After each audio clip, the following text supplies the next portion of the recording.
Caleb Whitmore didn't knock. He never knocked.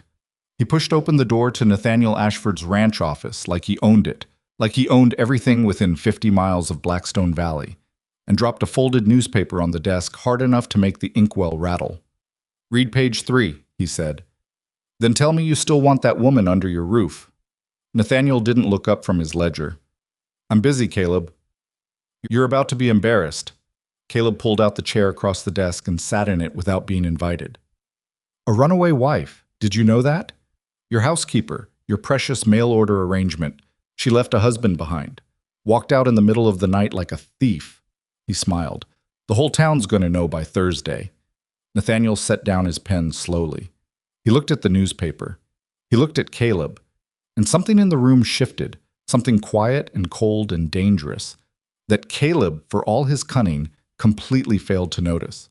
If you've ever watched someone try to destroy a good woman just to win a business deal, then you already know exactly what kind of story this is. Stay with me. Subscribe to this channel, hit the like button, and drop a comment telling me what city or country you're watching from.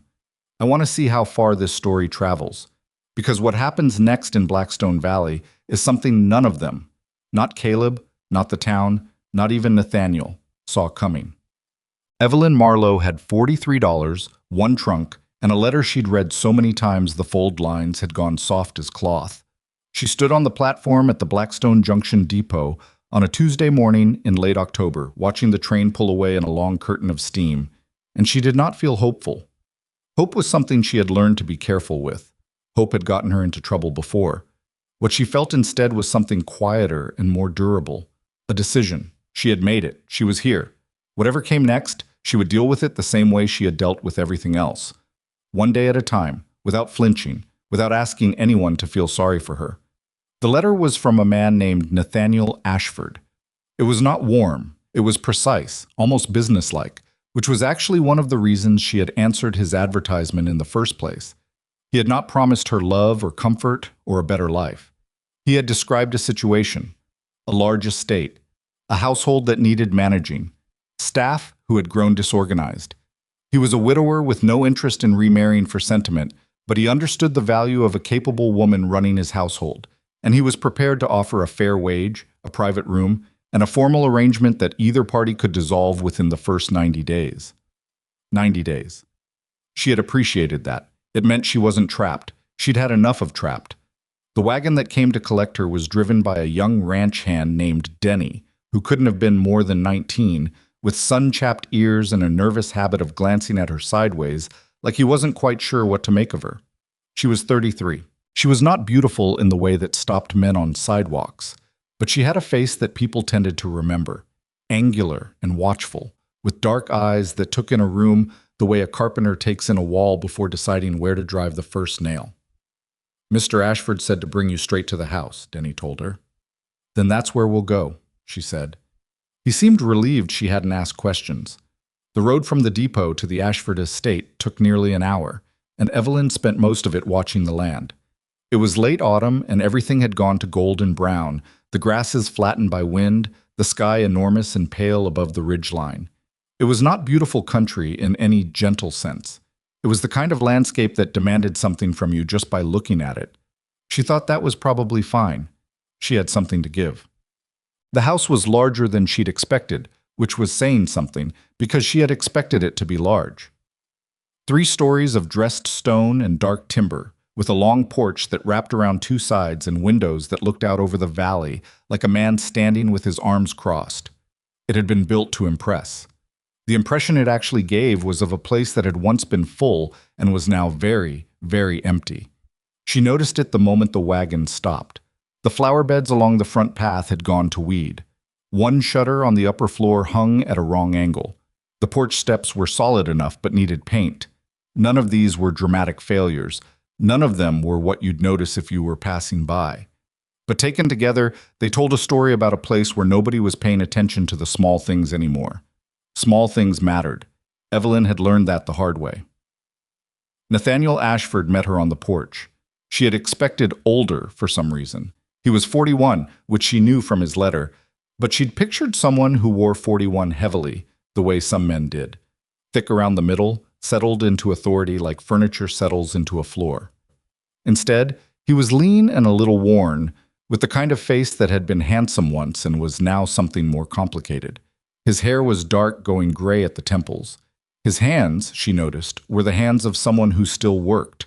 Not soft, not a rancher who managed from a desk. He looked at her the way she had looked at the house, carefully, taking inventory. "Miss Marlowe."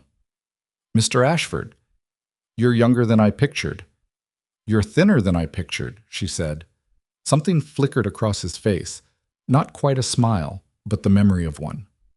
"Come in," he said. "Mrs. Hensley will show you to your room. I'd like to meet with you at 4 o'clock in the office to discuss the arrangement." "That suits me." She followed Mrs. Hensley, the housekeeper who was apparently staying on in some reduced capacity, through the front entry and up a broad staircase, and she catalogued everything she saw along the way she always catalogued things. Not writing it down, just filing it, building the picture.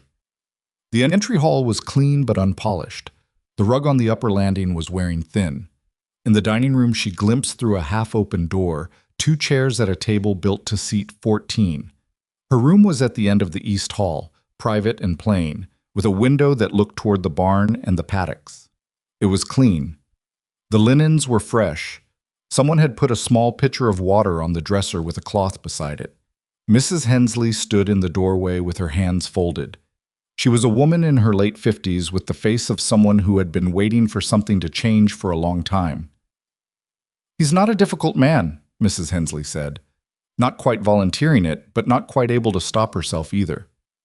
He's been alone a long time. He doesn't know how to ask for things anymore, so he doesn't ask. He just does without." Evelyn set her trunk at the foot of the bed and straightened up. "How long has it been? Since his wife passed?" 6 years. And the household started slipping. It wasn't a question. Mrs. Hensley heard that and nodded slowly, like it was a relief to have someone say it plainly. "About 4 years ago, after the foreman left, Mr. Ashford took on more himself and the house just stopped being tended to, I suppose. He never complained. He never said anything. He just didn't seem to notice." "He noticed," Evelyn said quietly. "He placed an advertisement, didn't he?" Mrs. Hensley blinked. Then, after a moment, she said, "I suppose that's right." The 4 o'clock meeting was businesslike, which she appreciated. Nathaniel sat behind a desk that was buried under paperwork organized in a system that only made sense to him, and he explained the scope of what he needed. Staff management. There were 8 house staff, and he was not sure they were being used well. Supply ordering. The estate had an account at the general store, but no one was tracking what was being spent. Ranch integration. The house and the working ranch operated as 2 separate things that barely spoke to each other, and he thought that was inefficient. He spoke the way men spoke when they were used to being listened to without interruption, but he also spoke quickly, like he was trying to get through it before she could change her mind. "I should tell you," he said, at the end of the list, "that several people in town will have opinions about this arrangement. I imagine they will. I can't stop people from talking. I'm not asking you to." He studied her for a moment. "Most women in your position would want assurances." "Most women in my position," Evelyn said carefully, "have learned that assurances don't mean much. What matters is what actually happens." She met his eyes. "I'm not here for your protection, Mr. Ashford. I'm here to work. Whether the town approves of me is their business. Whether I do my job well is mine." Another one of those almost smiles. Gone before she could be sure she'd seen it. 90 days, he said.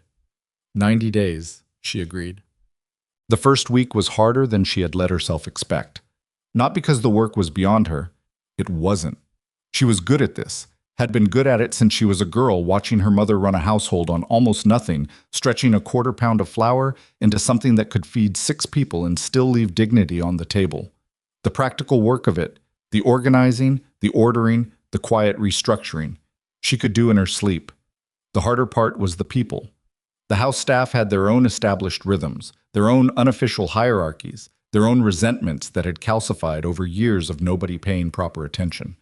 The cook, a heavy-set man named Gerald, who had worked for the Ashfords since before Nathaniel's wife died, viewed Evelyn with immediate and undisguised skepticism.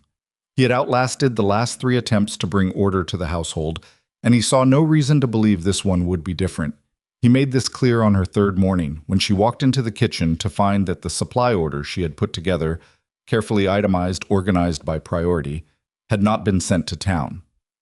Mr. Ashford never had us send orders on a schedule, Gerald told her, not turning from the stove. We order when we need things. When you need them, Evelyn said, or when you've already run out? Gerald turned then. We manage fine. I found 3 pounds of flour in a bin that should have 30. I found lamp oil for 2 lamps when the house runs 8. Managing fine isn't the same as managing. She set the order sheet on the counter beside him. I'm not telling you how to cook, Gerald. I'm asking you to send the supply list on Mondays. That's all. He stared at the list. He stared at her. The kitchen was quiet, except for whatever was bubbling on the back of the stove. Mr. Ashford never cared about schedules, he said again, but quieter this time. Less certain. Mr. Ashford placed an advertisement because things needed to change, she said. I'm the change he hired. The supply list goes Monday. She left before he could answer. Behind her, she heard him set something down on the counter. Not hard, not a slam, just set it down. And she knew he wasn't happy, but she also knew that wasn't the same as refusing. By the end of the second week, the supply list went on Mondays. What she hadn't anticipated was Nathaniel himself. She had built a picture of him in her mind from his letter and the first meeting. A practical man, not unkind but sealed. A man who had learned to function without warmth and had decided that was simply what functioning meant now. She had expected to work alongside someone like that without much friction and without much connection, which was what she preferred. Connection was complicated. She knew how to be useful without being vulnerable. But Nathaniel Ashford had a habit of showing up. Not intruding. He wasn't that kind of man.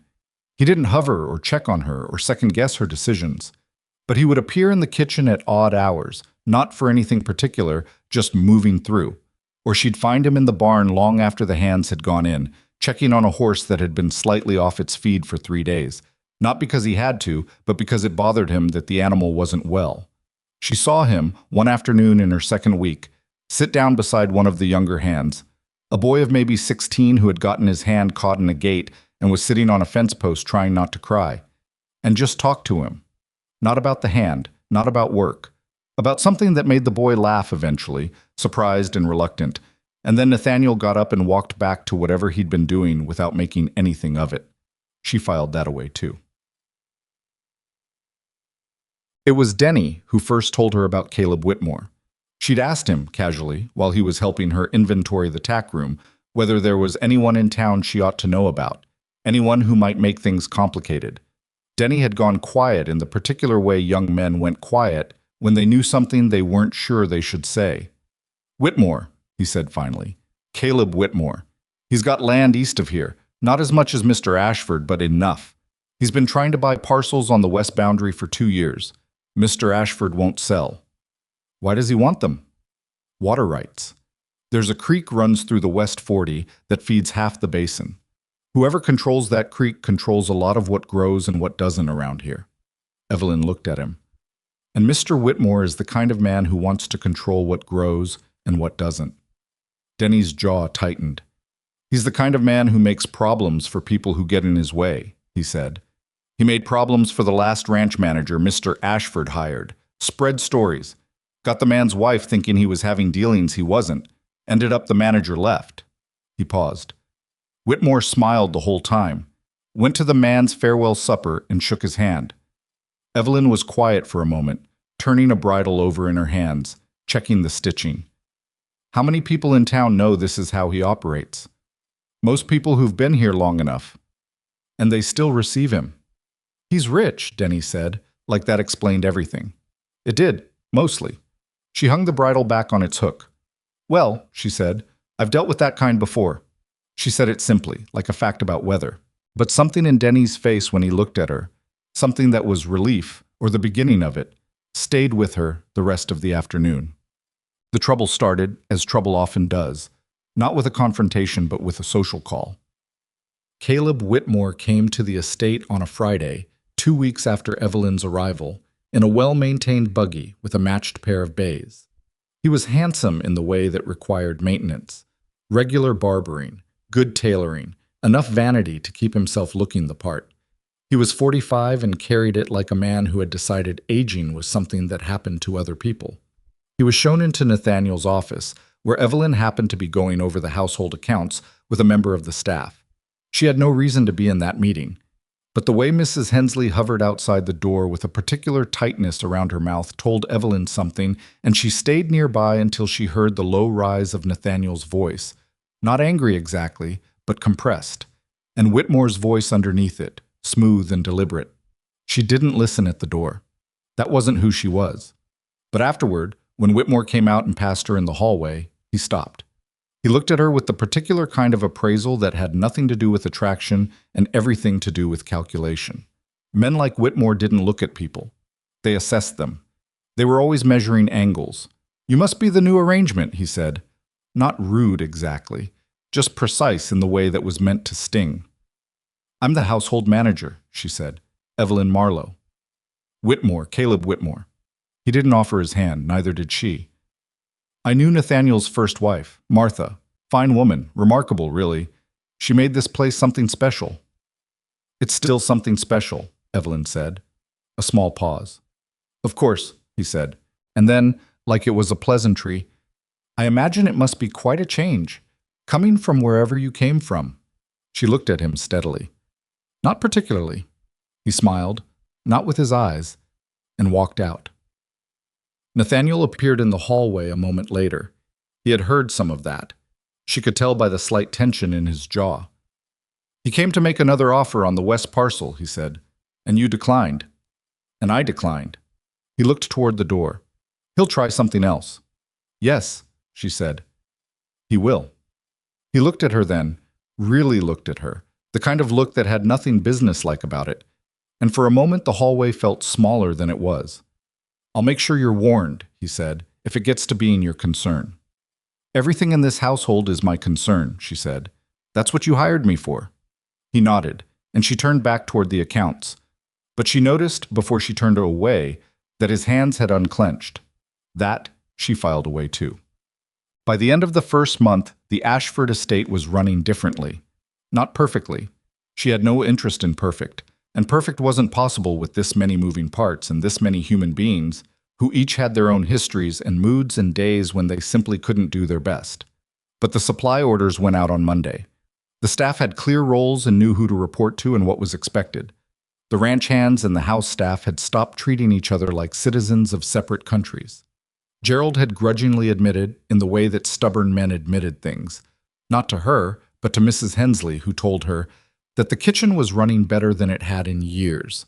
Nathaniel had said nothing about any of this directly, but one evening she passed his office and the door was open and she heard him on the telephone with someone. She caught only a fragment, his voice low and deliberate. "Running better than I expected. No, I mean that."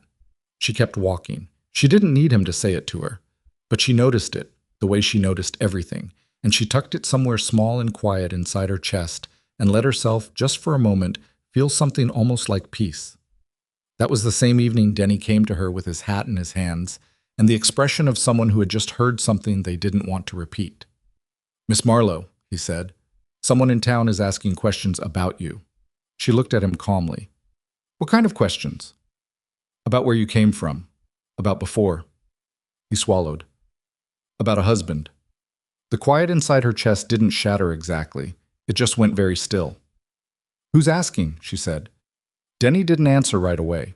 He didn't need to. She already knew. Denny left without saying much else, which was the right thing to do. He understood, the way perceptive young men sometimes do, that there are moments when a person needs to be left alone with what they've just heard, and that filling the silence would only make it worse. Evelyn stood in the doorway of the tack room for a long moment after he was gone, her hand on the frame, the evening coming in cold from the west. The smell of hay and leather and horse was all around her, familiar and grounding in the way only physical things can be when the ground beneath everything else feels uncertain. She had known this was coming. She had told herself she'd known anyway. But knowing something is coming and feeling it arrive are two entirely different experiences, and she was human enough to admit, at least to herself, in the quiet of a barn at dusk, that the news had hit her somewhere tender. She had left carefully.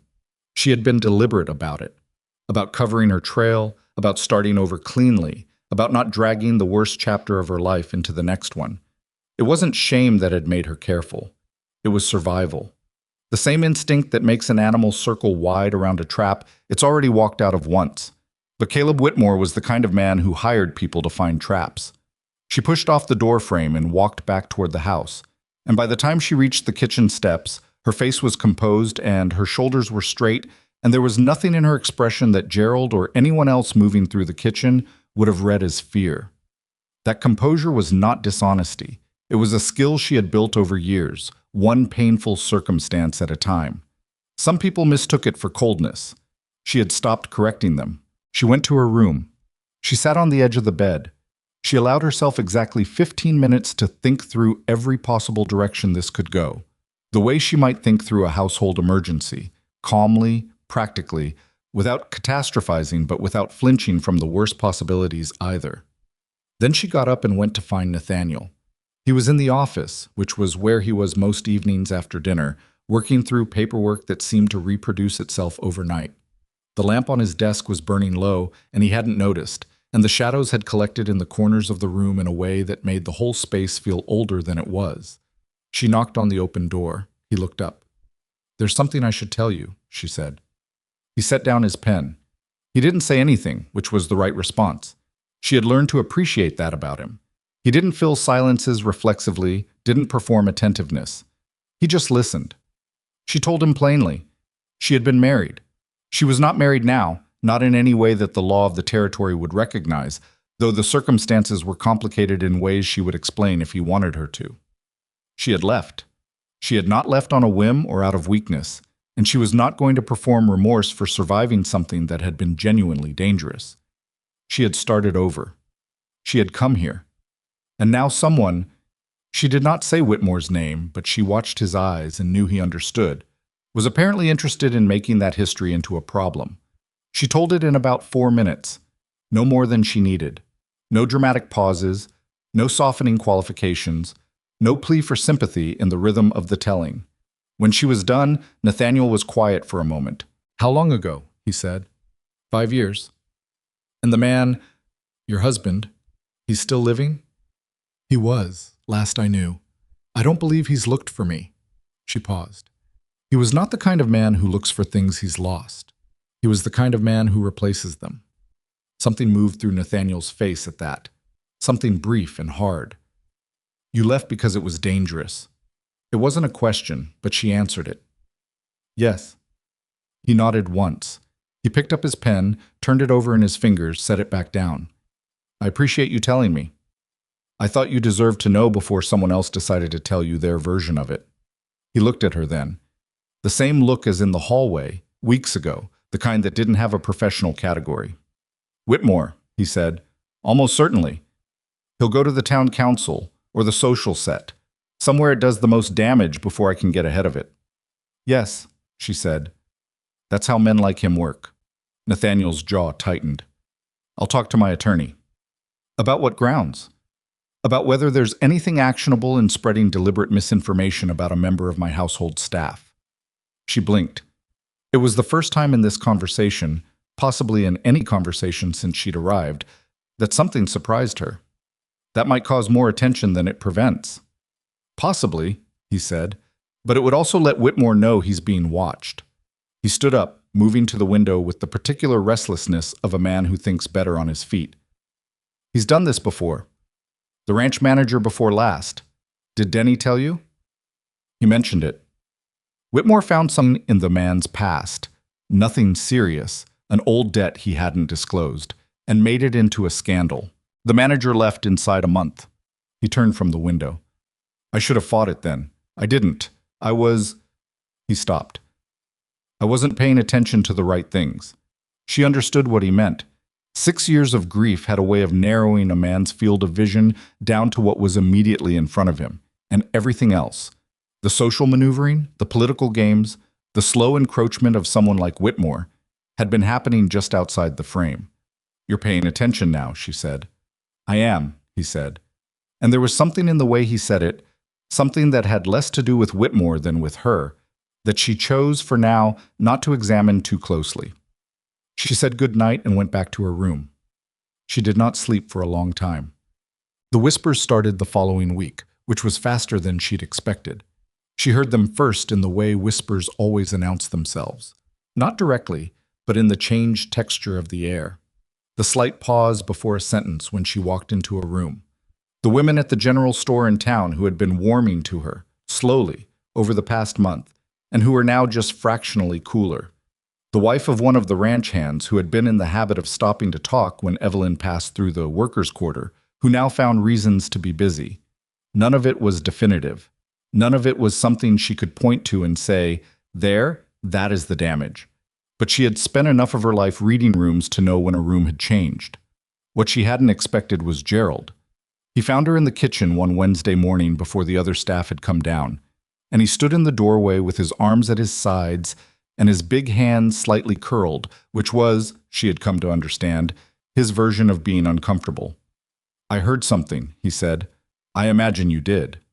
He was quiet for a moment. "I'm not asking you about it," he said finally. "I want to be clear about that. I don't think it's my business." "All right. I just want to say—" He stopped, started again. "I wasn't easy on you when you got here." "No," she agreed. "You weren't. The kitchen's running better." He said it like it was being pulled out of him slowly, word by word. "Better than it's run in 3-4 years. And the way you handled the Colton boy last week, when he came in with his hand, you didn't make a fuss. You just fixed it and sent him back." He looked at the floor, then back at her. "I don't know what people are saying in town.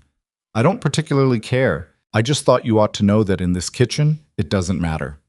Evelyn looked at him for a moment. Gerald was not a sentimental man. This speech had clearly cost him something. "Thank you," she said, simply. No excess around it. He nodded, once, sharp, like a period at the end of a sentence, and went to start the stove. She stood there for a moment in the early morning quiet and felt something loosen slightly in her chest. Oh, the ranch hands were a different calculation. They were 12 men of varying ages, temperaments, and histories. And Evelyn had been careful in her first month not to overstep into territory that wasn't hers. The household was her domain, and she had no interest in telling men who worked cattle how to do their jobs. But the line between household management and ranch operations was blurrier than Nathaniel's original description had suggested, and she had crossed it more than once already, always carefully, always practically, never in a way that made any of them feel undermined. She had reorganized the supply process so that the ranch hands' equipment orders went through the same system as the house supplies, not because she was trying to control their operations, but because the old system meant things fell through the gaps and men went without tools they needed, which made their work harder for no reason. She had started keeping a log of minor injuries, nothing formal, just a notebook on the shelf in the barn, because she'd noticed that small injuries that weren't treated became big injuries, and big injuries meant men out of commission for weeks. She had, on 2 occasions, gone to Nathaniel quietly about specific situations involving specific hands. One man whose drinking was starting to affect his reliability. One man whose young wife was struggling with a newborn and no support, and suggested specific responses. Not policies, just human responses to human situations. Nathaniel had taken both suggestions. Neither of them had made him look weak. They had made him look like a man paying attention. The hands noticed. They noticed the way working people always notice the difference between a boss who sees them and a boss who doesn't. Not loudly, not with speeches, but in the small currencies of daily life. A nod held a second longer. A thank you that actually meant something. The way Denny had started to walk a little straighter when he talked to her, like someone who'd been told his instincts were worth trusting. When the whispers from town reached the ranch, and they did, because whispers always do, the reaction among the hands was not what Whitmore had probably calculated. She overheard 2 of them talking behind the water trough on a Thursday afternoon. She wasn't trying to eavesdrop. She was cutting across the yard to check on a delivery, and their voices simply carried. "Heard Whitmore's been poking around about Miss Marlowe." "Yeah, I heard that too." A pause. The sound of water being sloshed into a trough. "Don't seem right to me.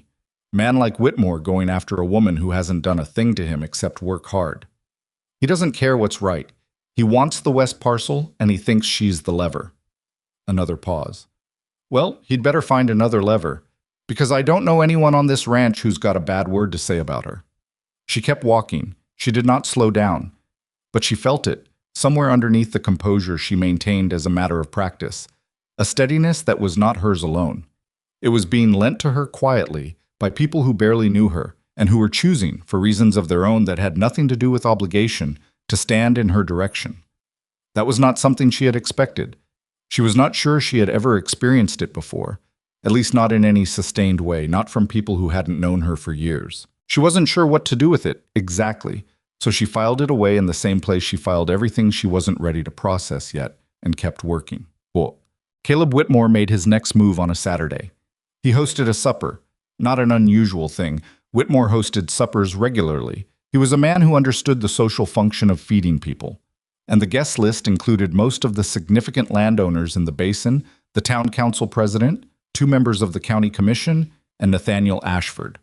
Nathaniel told her about the invitation the morning it arrived, which she appreciated. He could have simply gone or simply declined, and neither would have required him to consult her. "I'm inclined not to go," he said. "You should go," she said. He looked at her.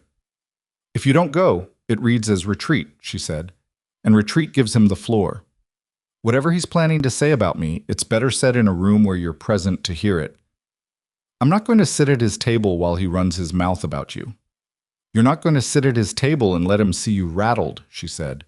"There's a difference." She met his eyes. "Go. Be pleasant. Don't give him a reaction to build on. And come back and tell me everything that was said." He studied her for a moment with an expression she couldn't quite read. Not agreement, exactly. Something more complicated. "You've dealt with men like Whitmore before," he said. "I've dealt with the husband of a man like Whitmore," she said. "Which is worse, in most ways. Because at least Whitmore wants something specific he can name." The quiet that followed wasn't uncomfortable. It was the quiet of 2 people who had understood something about each other and were deciding whether to acknowledge it. "I'll go," he said. "Good. But I reserve the right to be unpleasant if he says anything directly." She almost smiled. "I wouldn't expect anything less."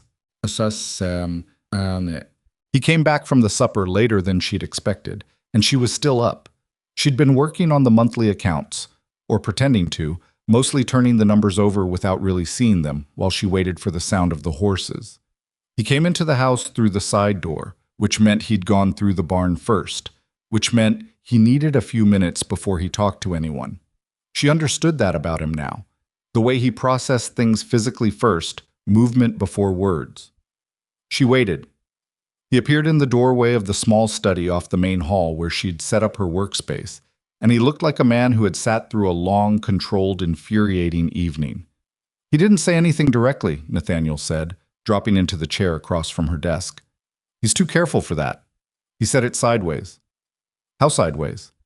"A comment at dinner about the value of knowing a person's character before extending trust.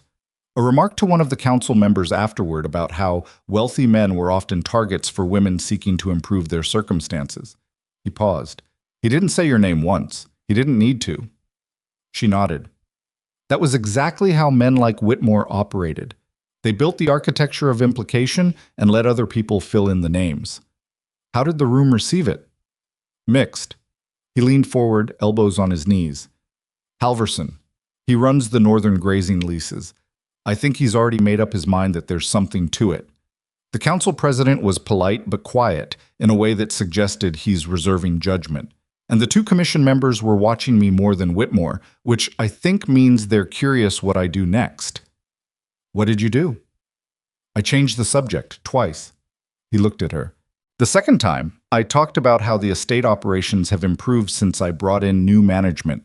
I used numbers, specific numbers, how much the supply costs have been reduced, how the staffing efficiency has changed. I didn't say your name either, but I made it extremely clear that whoever he was implying things about was running my household better than it had been run in years."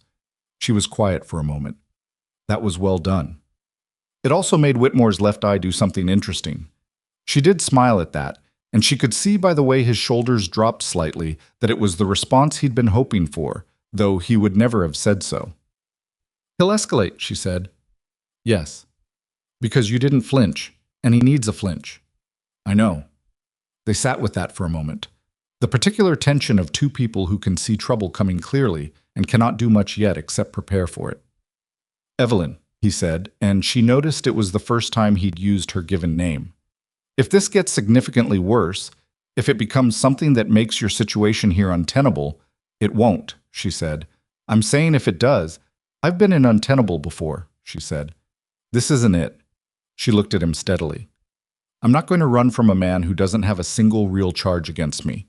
I'm going to stay here, do my work, and let people make up their own minds. Most people, given time and evidence, are capable of doing that. He looked at her for a long moment. I believe that's probably optimistic. Maybe, she said, but it's what I've got. He seemed to turn something over privately. Then, the 90 days are up on Friday. She had not forgotten. I know. I'd like to discuss extending the arrangement. He said it carefully, like a man who has rehearsed a sentence and is still not entirely confident in it.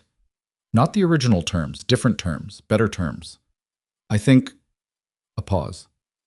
I think you deserve better terms. She looked at him. I was not a man who said things like this easily. She could see the effort in it, the slight forward lean, the hands clasped together.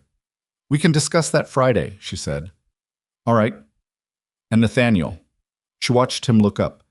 Whatever Whitmore does next, we deal with it as a household, together. Is that understood?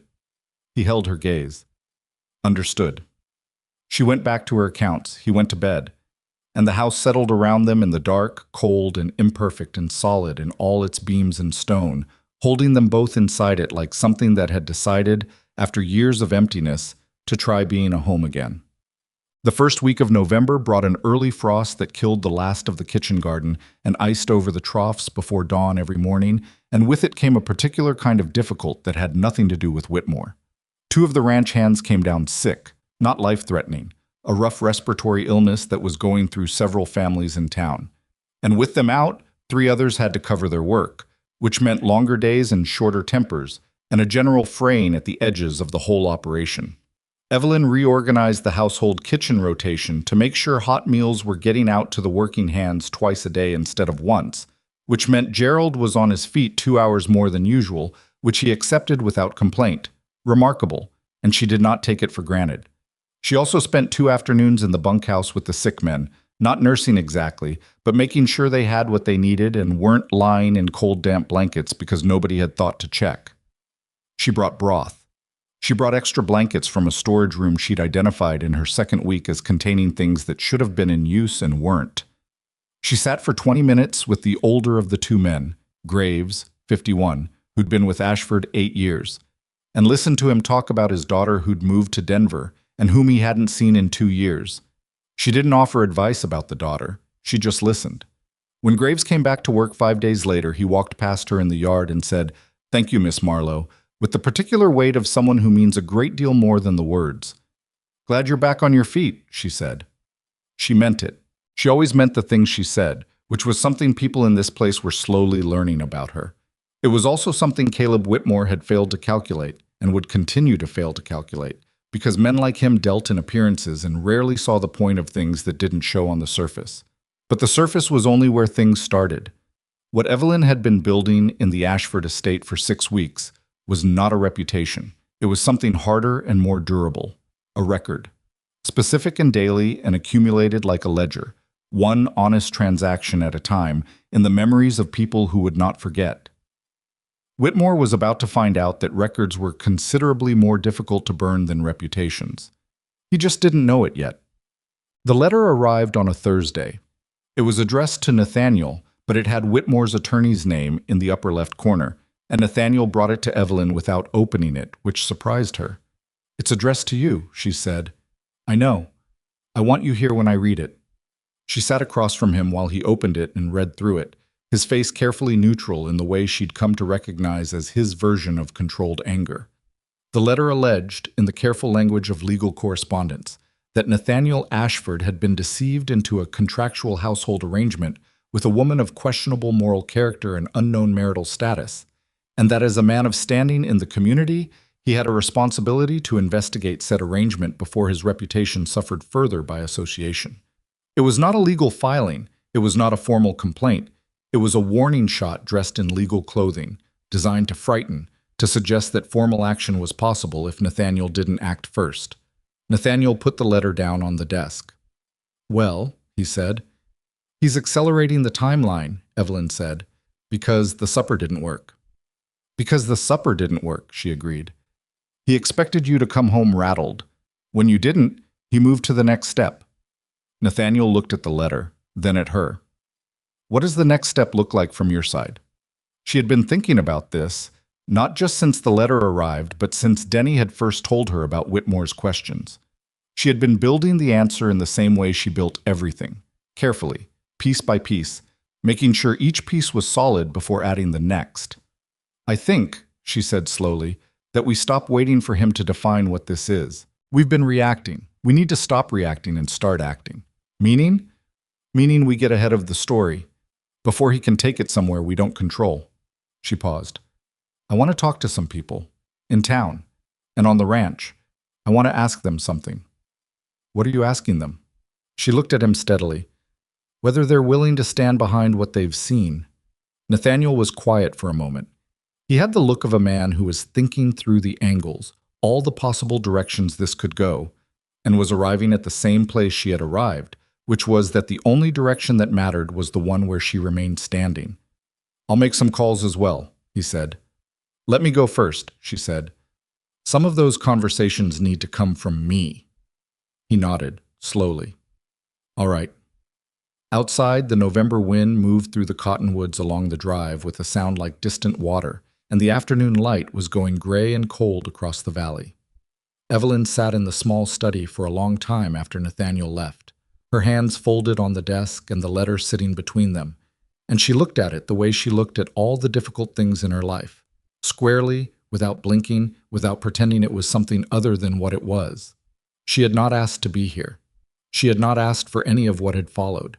Not the gradual loosening of the household, not the trust of the hands, not Gerald's Tuesday morning admissions, not Nathaniel's careful and imperfect attempts to be more than what he had been before she arrived.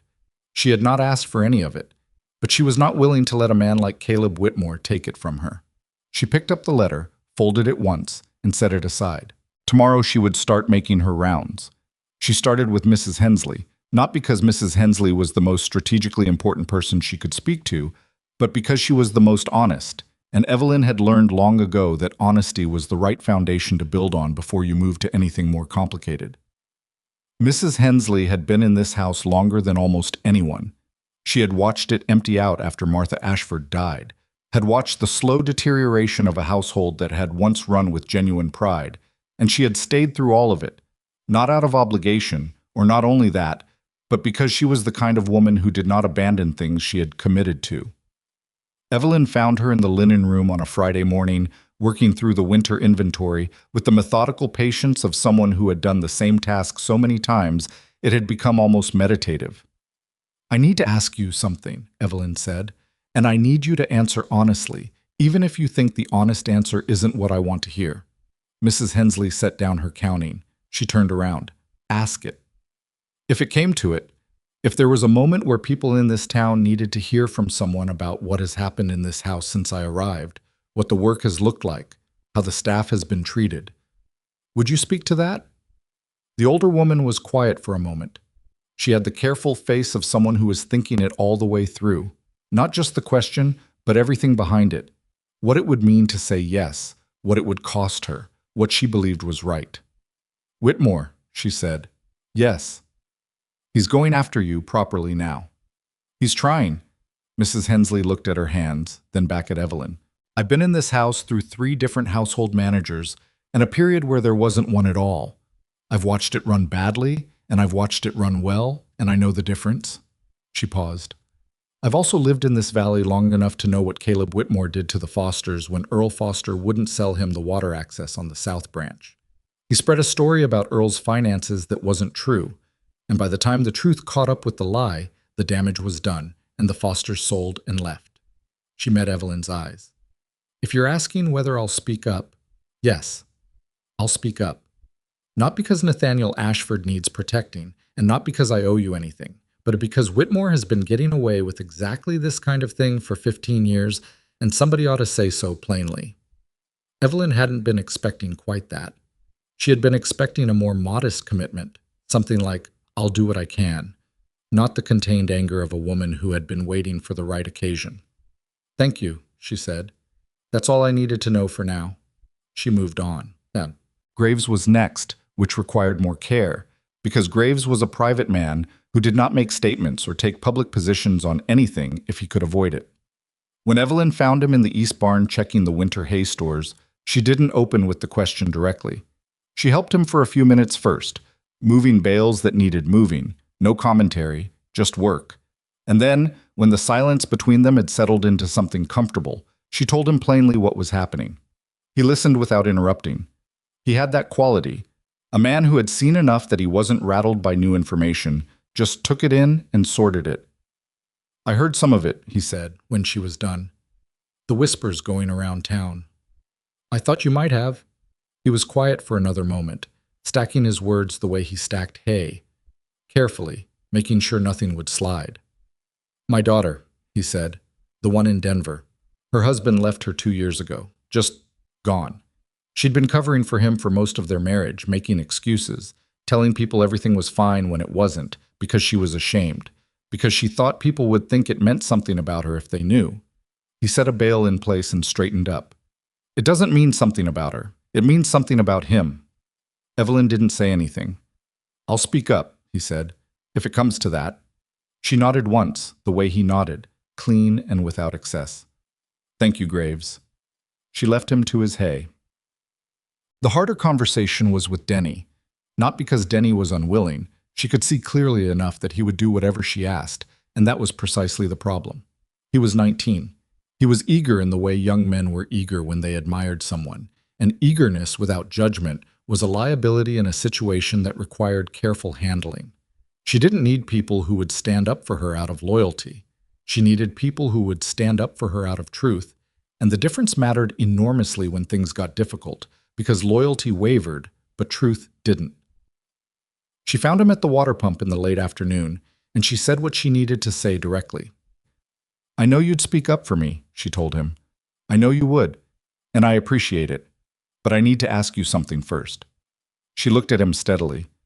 "Have you seen enough real things, specific things, that you could stand in front of people you know and say, 'I saw her do this, I saw her treat people this way, I watched this happen'? Not because you like me, because you saw it." Denny frowned. "Of course I have." "Tell me one." He looked caught off guard. Then he thought about it. Actually thought about it, searching his memory for something real rather than just a general impression, and said, "The morning the Colton boy got his hand caught. You were the one who saw him first before anyone else. You sat him down, you talked him through the pain while you wrapped it, you didn't make him feel stupid for not being more careful, and you told him to go back to work when he was ready, and not before, and you didn't report it to Mr. Ashford as a liability issue. You just handled it like it was a person who got hurt." He paused. "I've seen other managers come through here, and the first thing they'd have done was write it down in some report and start asking who was to blame." That was the right kind of answer, specific, grounded in what he had witnessed, not what he felt. "Good," she said. "When the time comes, that's what you tell people." "When's the time coming?" "Soon, I think." He squared his shoulders in the way young men did when they were trying to look ready. "I'll be there."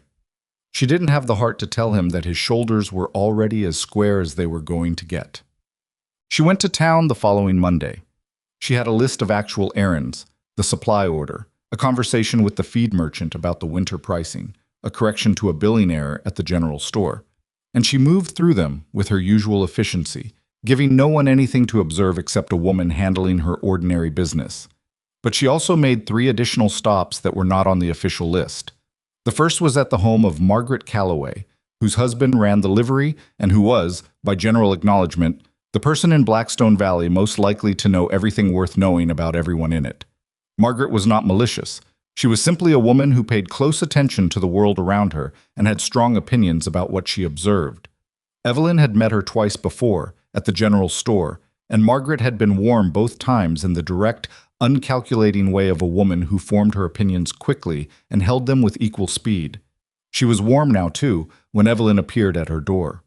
Warmer than the town's cooling temperature might have predicted, which was the first reassuring sign. "Come in out of the cold," Margaret said, stepping back. "I was just putting coffee on." They sat in Margaret's kitchen, and Evelyn drank the coffee and said, without preamble, "I imagine you've heard the things Caleb Whitmore has been putting about." Margaret looked at her over the rim of her cup. "I have." "And?" "And I think Caleb Whitmore is a man who can't stand when things don't go his way, and when they don't, he gets ugly." She set her cup down. "I also think you look like a woman who knows how to handle ugly, so I'm less worried about you than you might expect me to be."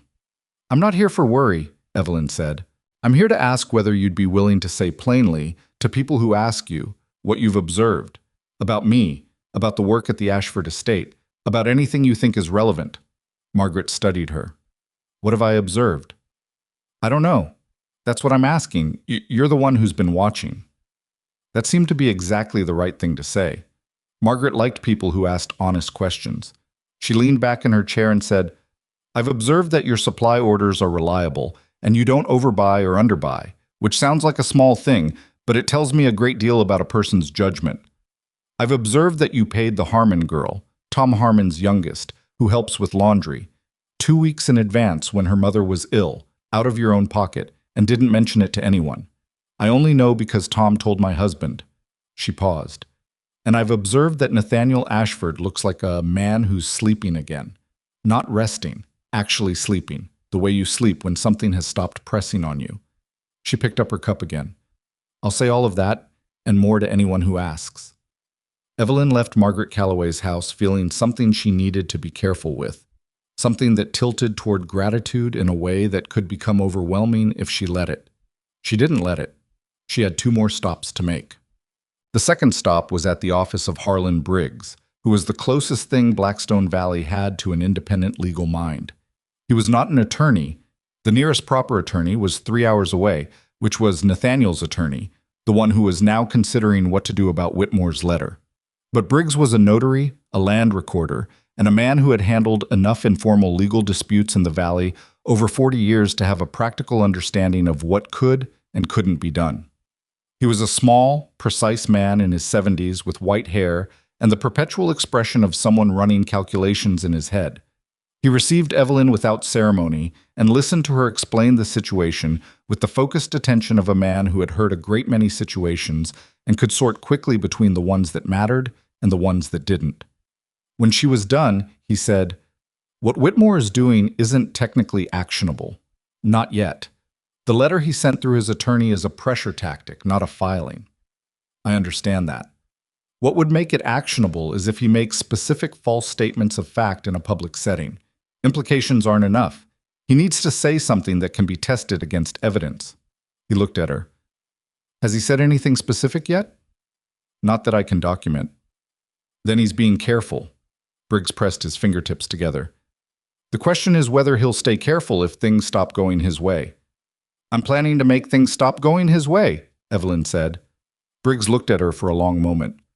"Miss Marlowe, I've been watching Caleb Whitmore maneuver in this valley for 22 years. I've seen him dismantle 2 businesses and 1 family, and in every case, the people he went after underestimated how far he was willing to go." He paused. "I am not saying this to frighten you. I am saying it because it's true, and because you seem like a woman who prefers the truth." "I do." "Good. Then also hear this. Every one of those times, the people he went after made the same mistake. They defended themselves. They argued their innocence. They tried to correct the record." He leaned forward slightly. "The record doesn't correct well. What works is changing the subject, making the conversation about something he can't control." She looked at him. "What can't he control?" "The truth told by enough people in a public enough setting that the lie can't take root." He paused. "A gathering of some kind. Something the town already attends, something that already has its own meaning, so it doesn't look like it was called specifically to address his allegations. Something where you're not defending, you're simply present, and the people around you are simply honest." Evelyn thought about that. "The Winter Community Supper," she said. "First Saturday of December. The whole valley comes." "Has Mr. Ashford hosted it before?" "His wife did, for many years. He stopped after she died." And if it were held again this year? She was quiet for a moment, turning the idea over, looking at it from every angle the way she looked at every decision, not rushing it, not falling in love with it before she'd tested it. It would need to be his decision, she said finally. Not mine. It needs to come from him. Briggs nodded. Of course.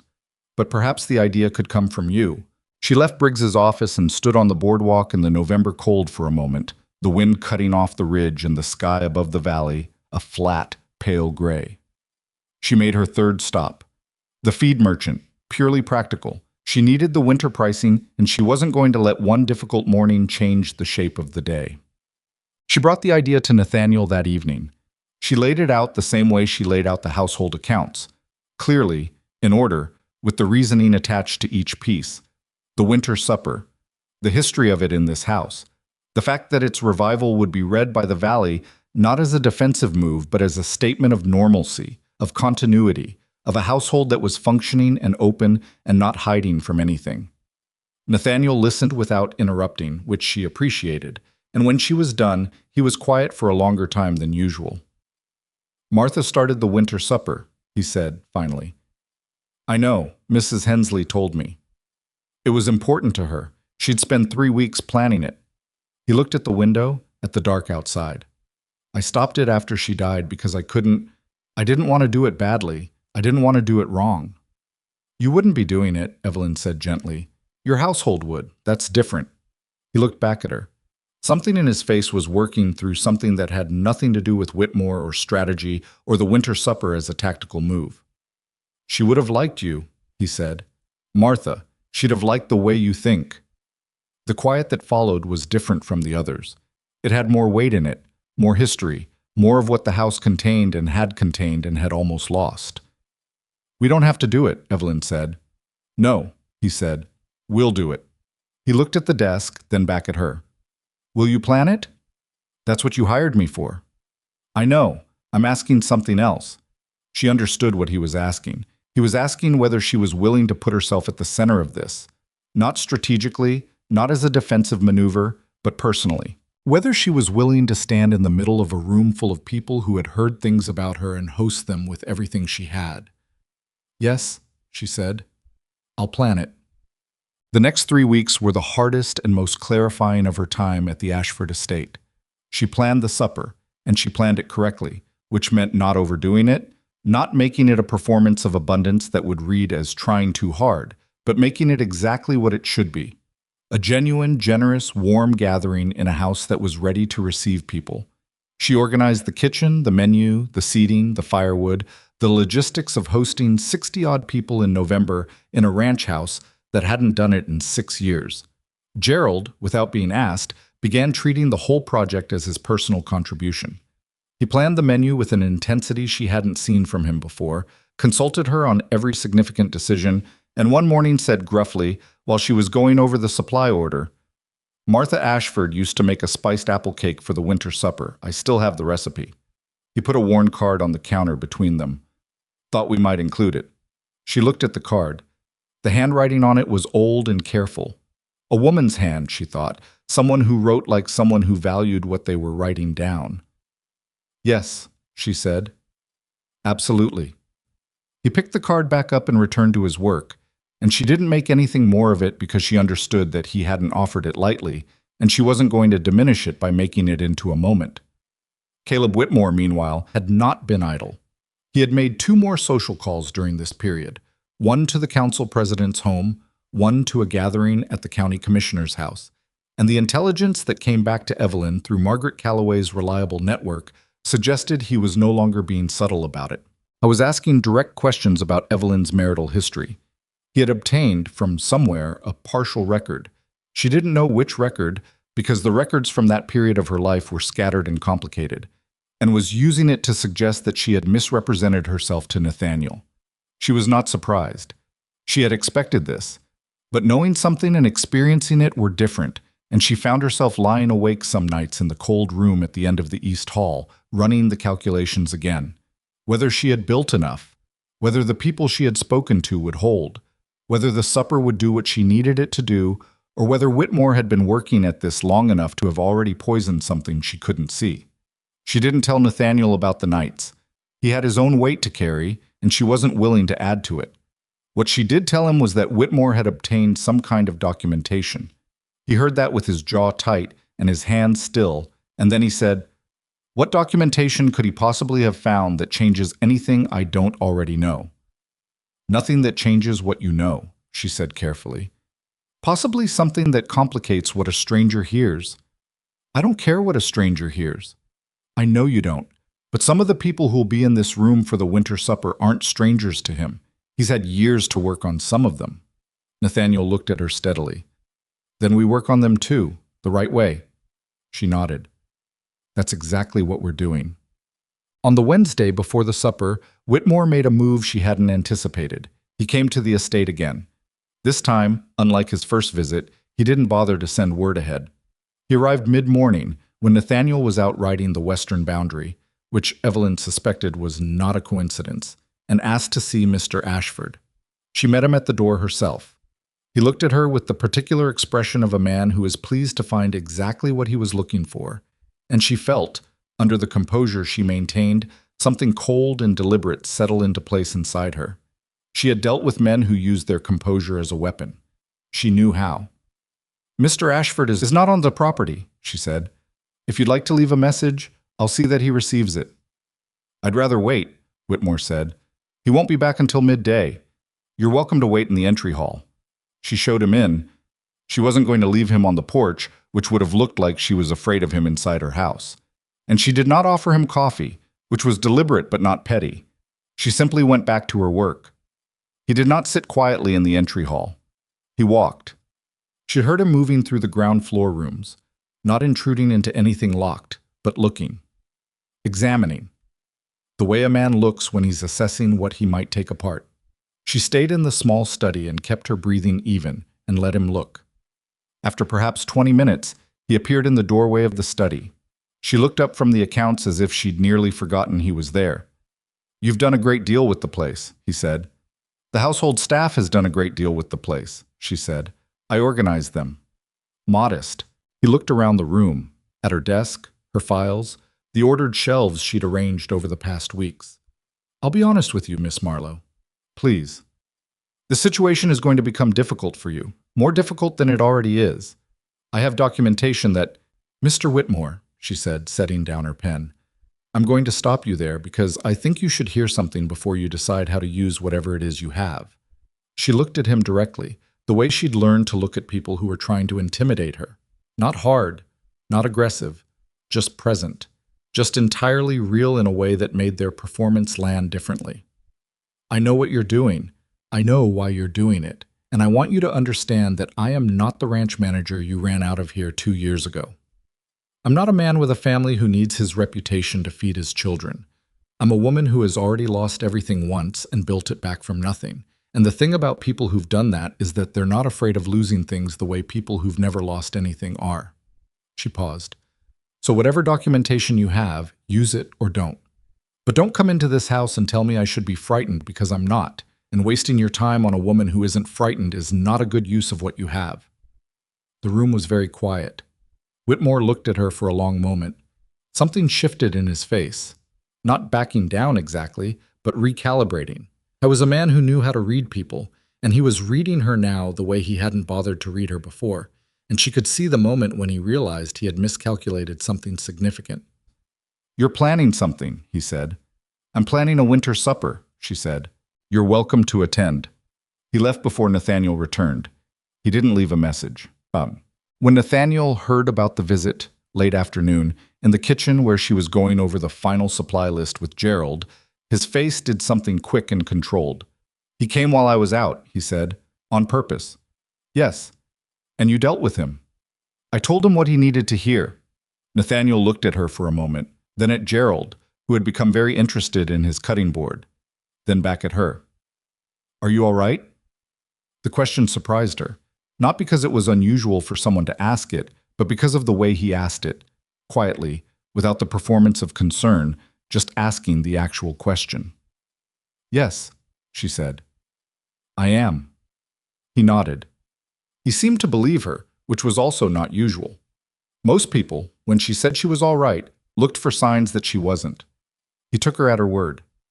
Good, he said. He poured himself a cup of coffee, a thing she had never seen him do in the kitchen.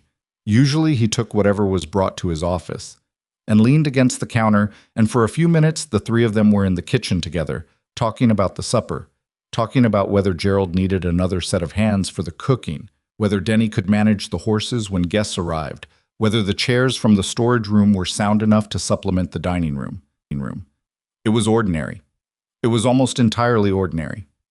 Evelyn stood in the middle of it and felt the particular kind of gratitude that is almost indistinguishable from grief. The gratitude you feel for something you know could be taken away. She did not let herself feel it for long. There was too much left to do. The Saturday of the winter supper arrived under a clean, cold sky with snow on the far ridge and the cottonwoods bare and silver along the drive. By 4 in the afternoon, the house was warm from 3 fireplaces, and Gerald's kitchen and the accumulated heat of preparation, and it smelled like roasted meat, and apple, and wood smoke, and the long dining room table, extended with the leaves that had been in storage for 6 years, was set for 62. Evelyn stood in the entry hall at 5 o'clock when the first guests arrived, and she stood straight and she was entirely herself, and she did not apologize for any of it. The guests came. Most of them. A few who might have stayed away came anyway, out of curiosity if nothing else. Margaret Calloway came and brought her husband and 2 of their neighbors. Graves came, in a clean shirt that he had clearly pressed himself, and sat at the table with the particular dignity of a man attending something he understood mattered. Denny came in from the horses and stood in the doorway of the dining room looking overwhelmed by the number of people, and Mrs. Hensley guided him to a seat without fuss. Caleb Whitmore did not come. She hadn't expected him to. He was not the kind of man who walked into a room he didn't control. Nathaniel stood at the head of the table and gave a brief, unpolished welcome. He was not a man for speeches and didn't pretend to be, and the awkwardness of it was somehow exactly right. A wealthy man who was imperfect in precisely the way real people were imperfect, trying to do something kind and not entirely sure he was doing it correctly. He said, "This house hasn't done this in a long time. I think we should have kept doing it. I'm glad to be doing it again." That was all. It was enough. The meal was long and loud in the way good meals were, and Gerald's food was extraordinary in the effortless way that came from someone who knew exactly what they were doing and had cared deeply about doing it well. The spiced apple cake arrived at the end, and there was a moment, she noticed it, a ripple through the room, when some of the older guests who had known Martha Ashford recognized it, and something moved across their faces that was complex and warm. Mrs. Hensley, sitting beside Evelyn, said quietly, "Martha would have been pleased." Evelyn didn't answer, but she placed her hand briefly over Mrs. Hensley's on the table, and the older woman turned her palm up and pressed back, and neither of them made anything more of it. Across the table, Nathaniel caught her eye. She had no idea what her face was doing in that moment. She had spent so many years keeping her face composed and useful that she genuinely didn't always know what it revealed when she wasn't actively managing it. But whatever he saw in it made him look at her the way he sometimes looked at the valley from his window in the early morning, like something that had become essential without his quite noticing when it happened. He looked away first. She looked back at her plate. Around them, the room was full of noise and warmth and the particular energy of people who had been let back into a place that had been closed for too long. The house held it all without complaint.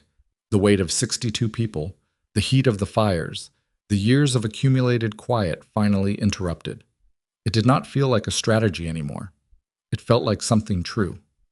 The trouble arrived not during the supper but 3 days after it, on a Tuesday, in the form of a visit from the county commissioner named Aldridge, a man Whitmore had been cultivating for years, a man whose cooperation he needed for the eventual water rights filing he was building toward. Commissioner Aldridge arrived at the estate with the manner of a man doing something he found unpleasant but necessary, and he asked to speak to Nathaniel privately. Nathaniel asked Evelyn to stay. Aldridge looked uncomfortable with that, but did not object. He said, sitting in Nathaniel's office with the gray November light coming through the window, "I've been made aware of some questions regarding Miss Marlowe's background, her marital status specifically. I want to be clear that I'm not here to make accusations. I'm here because if there is a legal complication in the arrangement you have with this woman, it would be better addressed before it becomes a matter of formal record." Nathaniel said quietly, "What legal complication?" If she is still legally married, then I am not still legally married, Evelyn said. She said it clearly, with no heat in it. My husband abandoned the property we held jointly in the spring of 1887. Under the territory's desertion statute, a period of sustained abandonment constitutes grounds for legal dissolution of the marital arrangement. I have documentation to that effect. She paused. The documentation is in my trunk upstairs. I can have it in your hands within 5 minutes. Aldridge blinked. He had clearly not expected documentation. Neither, from his expression, had Nathaniel, though he recovered quickly, and something in his eyes shifted to something that looked like carefully contained satisfaction. Aldridge cleared his throat. That would be helpful, yes. She went and got it. It was 3 pages, the legal record from the Territory Office 3 counties west, filed 18 months ago, when she had finally had access to the right resources and had done what she should have done years earlier. She handed it to Aldridge without comment. He read it. He read it again. He set it on his knee. This appears to be in order, he said, which was one of the more grudging sentences she had ever heard a man produce. It is in order, she said. If Mr. Whitmore had asked me directly, rather than approaching the county commission, I would have told him the same thing. But men like Mr. Whitmore don't ask directly, because then the answer might remove the problem they need. Aldridge looked at her, then at Nathaniel, then at his hat, which he was holding in his lap. I see, he said. I hope you do, Nathaniel said. His voice was entirely level, but there was something underneath it, something that Aldridge apparently heard clearly enough, because he stood up and said he appreciated the clarification and showed himself out with considerably more haste than he'd arrived with. When the door closed, the office was very quiet. Evelyn looked at Nathaniel. He looked at her. You had the documentation, he said. I've had it for 18 months. You didn't tell me. You didn't ask about my legal standing. You asked about my capability. She met his eyes. I answered the question you asked. He looked at her for a long moment, not with reproach exactly, but with the complex expression of a man who has just realized he has been seeing something clearly and not clearly at the same time. Whitmore's going to hear about this from Aldridge today, he said finally. Yes. He's not going to accept it quietly. No, she agreed. He's not. She looked at the window, at the cold valley outside, at the land that ran west to the boundary Whitmore had been trying to reach for 2 years. She thought about Aldridge reading those 3 pages. She thought about the supper, the room full of people, Gerald's spiced apple cake. She thought about all the small true things she had built over 6 weeks and what they amounted to when you put them together. Whatever he does next, she said, he does it without the legal question. He doesn't have that anymore. Nathaniel nodded slowly. Which means he has to come at it differently. Yes. How? She looked at him. Directly, she said. Which is the only way he hasn't tried yet. And it's the one way he's worst at. Aldridge was back in his buggy and halfway down the drive before Evelyn had returned the documentation to its folder. She did it carefully, refolding the pages along the same creases, sliding them back into the envelope she had carried for 18 months, like a traveler carries a passport, and set the folder on the corner of the desk where she would not forget to take it back upstairs. Nathaniel was still standing at the window. She had come to understand his silences by now. Which ones were processing? Which ones were anger running itself down to something manageable? Which ones were the particular brand of stillness that came over him when something had shifted and he hadn't yet decided what it meant? This one was the last kind. She could see it in the set of his shoulders, the way his hands were loose at his sides rather than curled. She picked up the folder and waited. Whitmore sent Aldridge, he said finally, not turning from the window. Not himself. He never goes himself, not the first time. No. A pause. He's running out of proxies. He has a few left, she said. Halverson, possibly. 1 or 2 on the council who haven't made up their minds yet. But the documentation changes the math. She moved toward the door. He was building toward a legal question. Now there isn't one. So whatever story he tells next, it's just a story. And stories without legal weight are considerably easier to answer. Nathaniel turned from the window then. He looked at her with the direct, uncomplicated attention he reserved for things that genuinely mattered to him. The western boundary on a drought year, a horse with a bad leg, decisions that would have consequences for a long time. I want to ask you something, he said, and I want you to answer honestly, even if the honest answer is that it's none of my business. She stopped in the doorway. Ask it. When you answered his advertisement, he paused, choosing the words carefully the way he chose most words, not slowly, but with intention.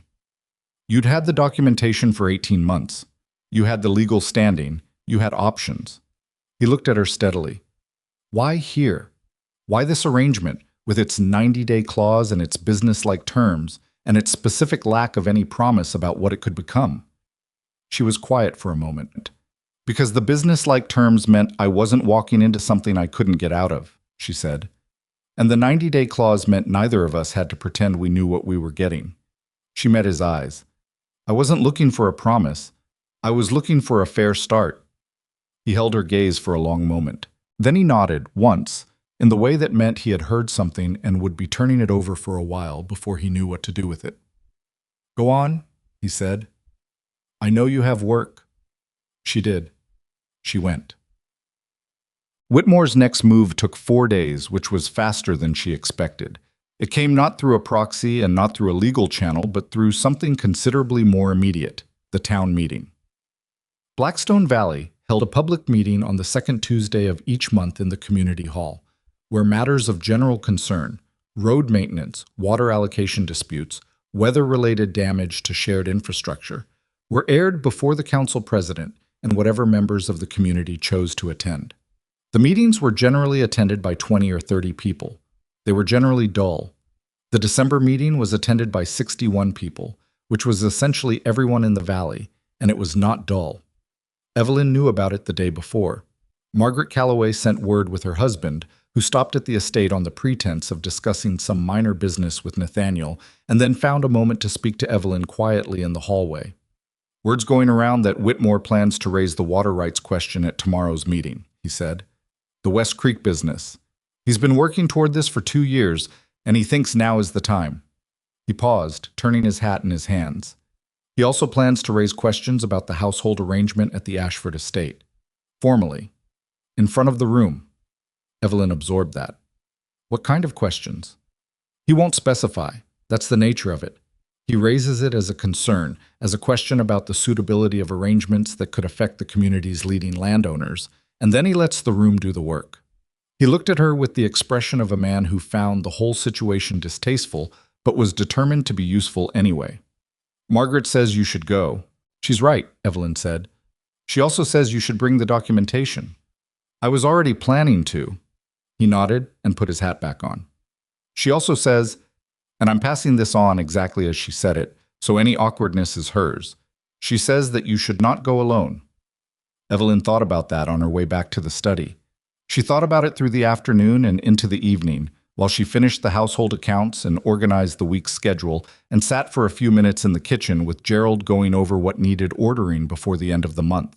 She brought it to Nathaniel after dinner. He was already at his desk when she knocked, and when she told him about the meeting, he put down what he was reading and looked at her with an expression that suggested he had been expecting something like this, and was quietly relieved to have it arrive in a concrete form he could respond to. I'll go, he said immediately. I know you will. I want to talk about how. He leaned back. What do you mean, how? I mean that your instinct, if Whitmore says something about me in that room, will be to answer it, sharply and directly and on my behalf. She looked at him. I need you not to do that. He frowned. Evelyn, I need to answer it, in my own voice. If you answer it for me, I become someone who needs protecting, and that's exactly the version of this Whitmore wants, the poor woman sheltered by the wealthy man, which makes everything he's implied seem more plausible. She held his gaze. You can be there. You should be there. But when it comes to what's said about me, that's mine. He was not happy with it. She could see that clearly.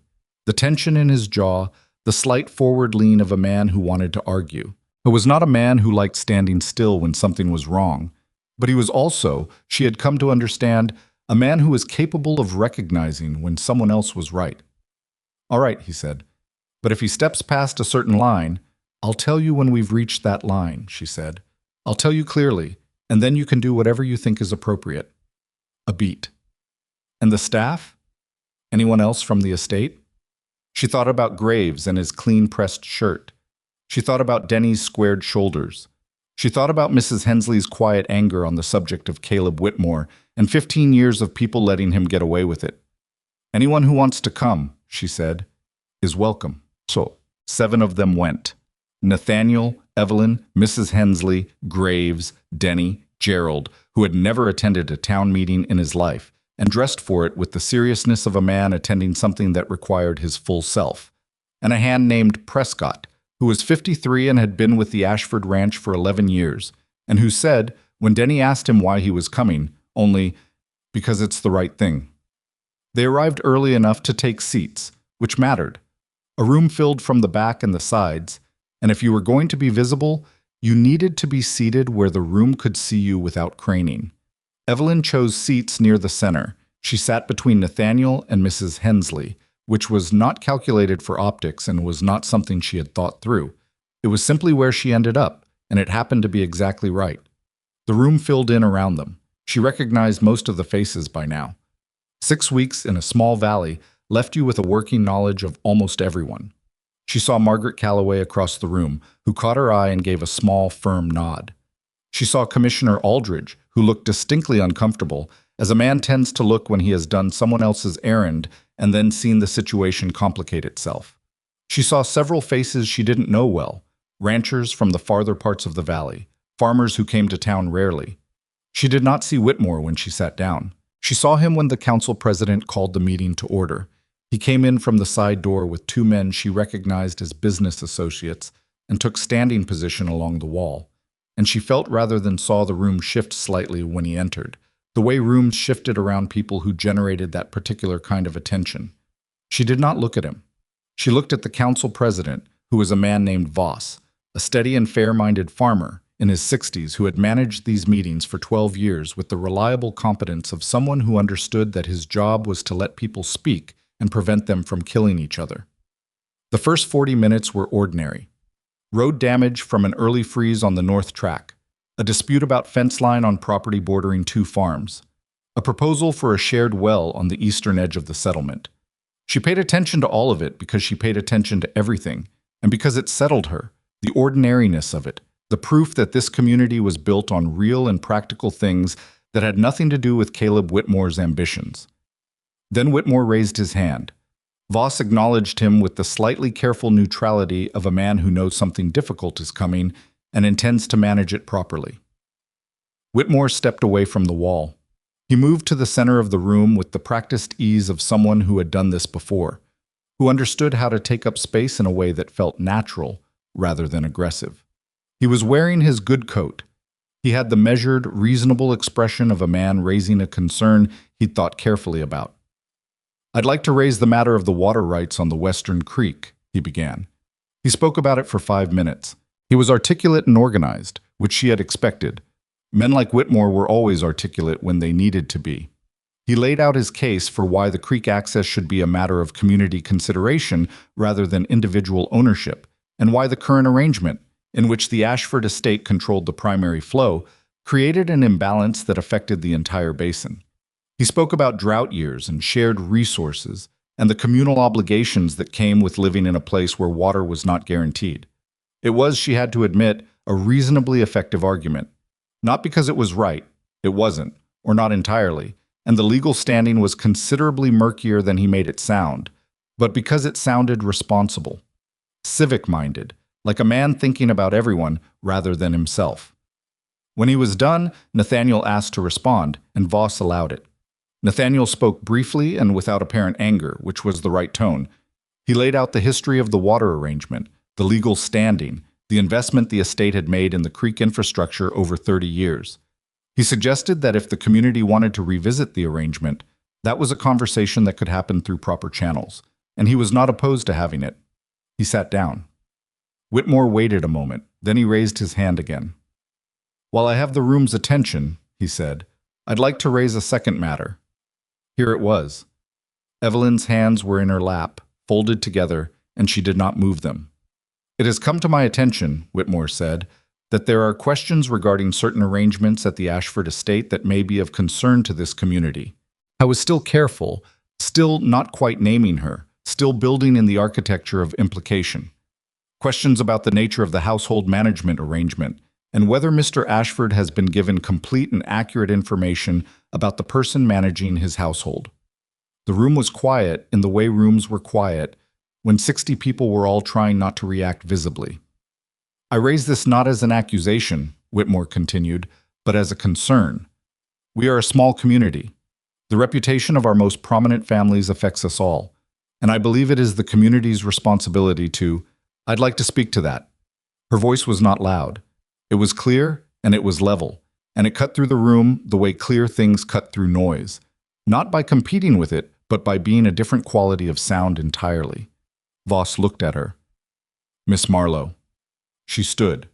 She did not look at Whitmore. She looked at Voss, and then she looked at the room, at the faces, specific faces, people she knew and people she didn't, the whole complicated human assortment of a small valley in December. My name is Evelyn Marlowe, she said. I've been managing the Ashford estate for approximately 2 months. Some of you I know. Some of you I've met once or twice. Some of you I know only by reputation through people who have spoken well of you. She paused. I'd like to address the questions Mr. Whitmore has raised.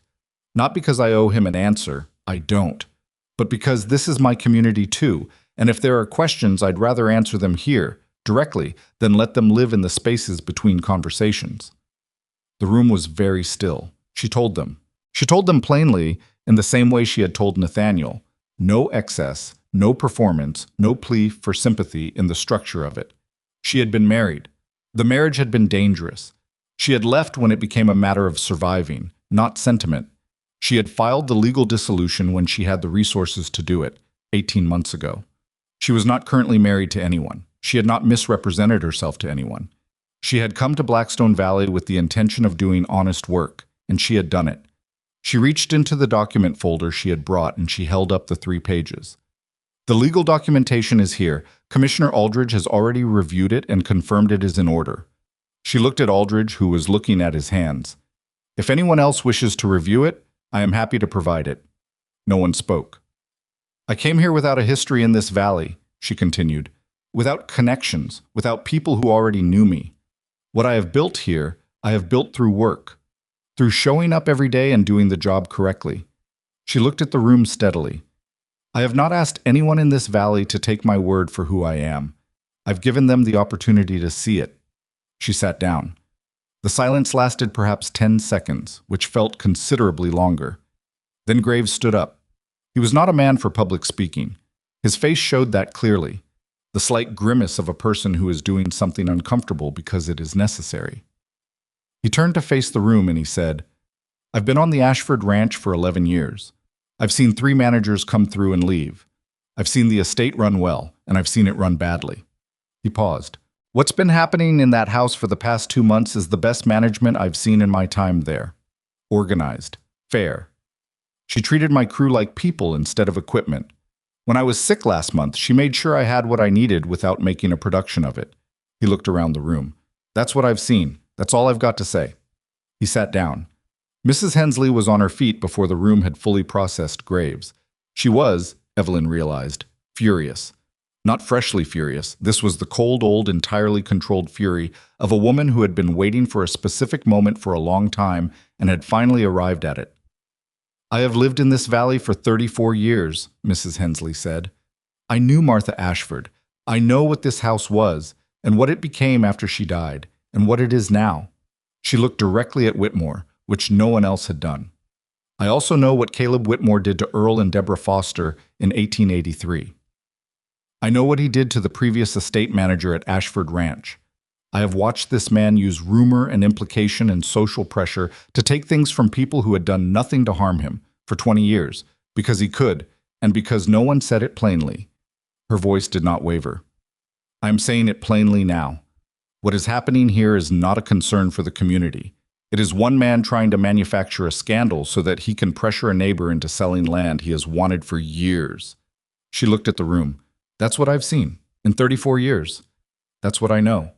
She sat down. The room was not silent this time. There was a low collective shift, something being exhaled, something being reconsidered, The particular sound of 60 people adjusting their understanding of a situation simultaneously. Whitmore had not moved from where he was standing. His expression was still controlled, but the edges of it were wrong in a way that anyone paying attention could see. Voss waited for the room to settle. Then he said carefully, "Does anyone else wish to speak to this matter?" Margaret Calloway raised her hand. Voss nodded. She stood and she said, in the direct and organized way of a woman who had been composing this speech in her head for 3 weeks, "I'd like to say, for the record, that in my interactions with Evelyn Marlowe since her arrival in this valley, I have found her to be a woman of straightforward character and considerable competence. I have observed specific instances of her judgment and her generosity that I am happy to describe in detail to anyone who wishes to ask." She paused and looked at Whitmore. "I would also like to say that I think this community deserves better than being used as an instrument in a personal land dispute. We have enough actual problems without inventing ones." She sat down. Tom Harmon, whose daughter Evelyn had paid early out of her own pocket 2 months ago without mentioning it to anyone, stood up next. He did not make a speech. He said only, "I'll vouch for her, that's all," and sat back down. Prescott stood up after Tom and said essentially the same thing in fewer words. Denny stood up and said, with the earnest, unpolished directness of 19 years old, "She sat with the Colton boy when he hurt his hand and talked him through it like he mattered. That's the kind of person she is." He sat down and immediately looked at the floor as if he'd surprised himself. The room looked at Whitmore. He was still standing. He had the expression of a man who had calculated very carefully and arrived at the wrong answer, and who was now in the process of recognizing that the calculation had been wrong, not because he'd made a mathematical error, but because he had been measuring the wrong things entirely. He had measured Evelyn against what he could find in her past. He had not measured her against what she had built in the present, because men like Whitmore did not generally think to look there. Voss said, "Mr. Whitmore, is there anything you'd like to add?" A beat, 2 beats. "No," Whitmore said. His voice was level, but something behind it had gone flat. "I think the matter has been addressed." He sat down against the wall. The meeting ended 20 minutes later with the practical business it had been called for, and Evelyn sat through all of it with her hands in her lap and her breathing steady. She did not feel triumphant. She felt wrung out in the way that honest, difficult things left you. Not damaged, not defeated, but used up in the right way, the way you felt after work that had actually meant something. Outside, in the cold air and the dark, people stopped to speak to her. Not all of them. Some moved past with a nod, which was fine, which was their right. But enough. Margaret Calloway squeezed her hand. Tom Harmon said he was glad she'd come.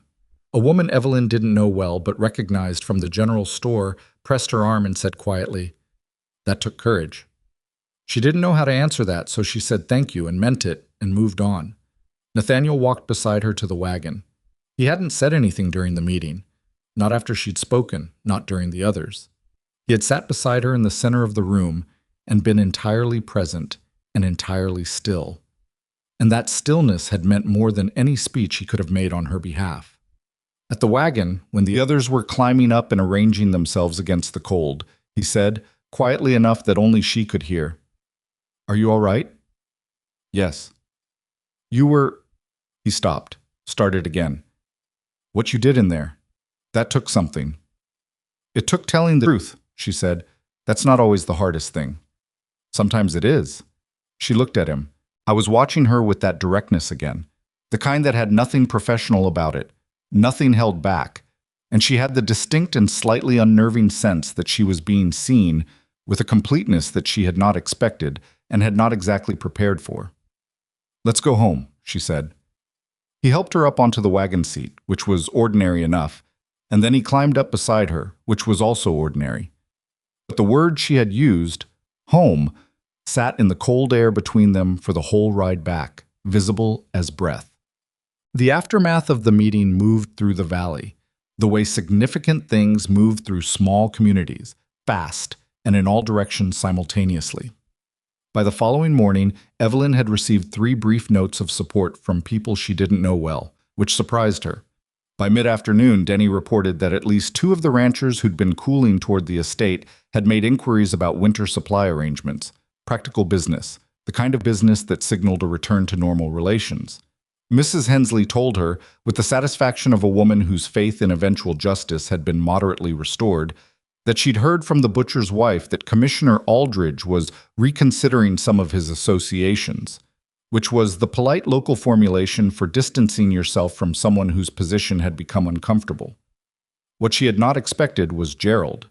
He appeared in the study doorway on the morning after the meeting, and he was holding, in his large and careful hands, the worn recipe card with Martha Ashford's handwriting on it. "I wanted to return this," he said. "I put it back in the kitchen," she said, "after the supper." "I know. I'm returning it properly." He set it on her desk. "I want you to keep it. Here, in this room." He looked at the card for a moment. Martha Ashford was a good woman. She ran this house the way it deserved to be run. I was angry for a long time after she died. Not at Mr. Ashford, not at anyone in particular, just— He stopped. When things fall apart and nobody fixes them, it's an insult to what was built.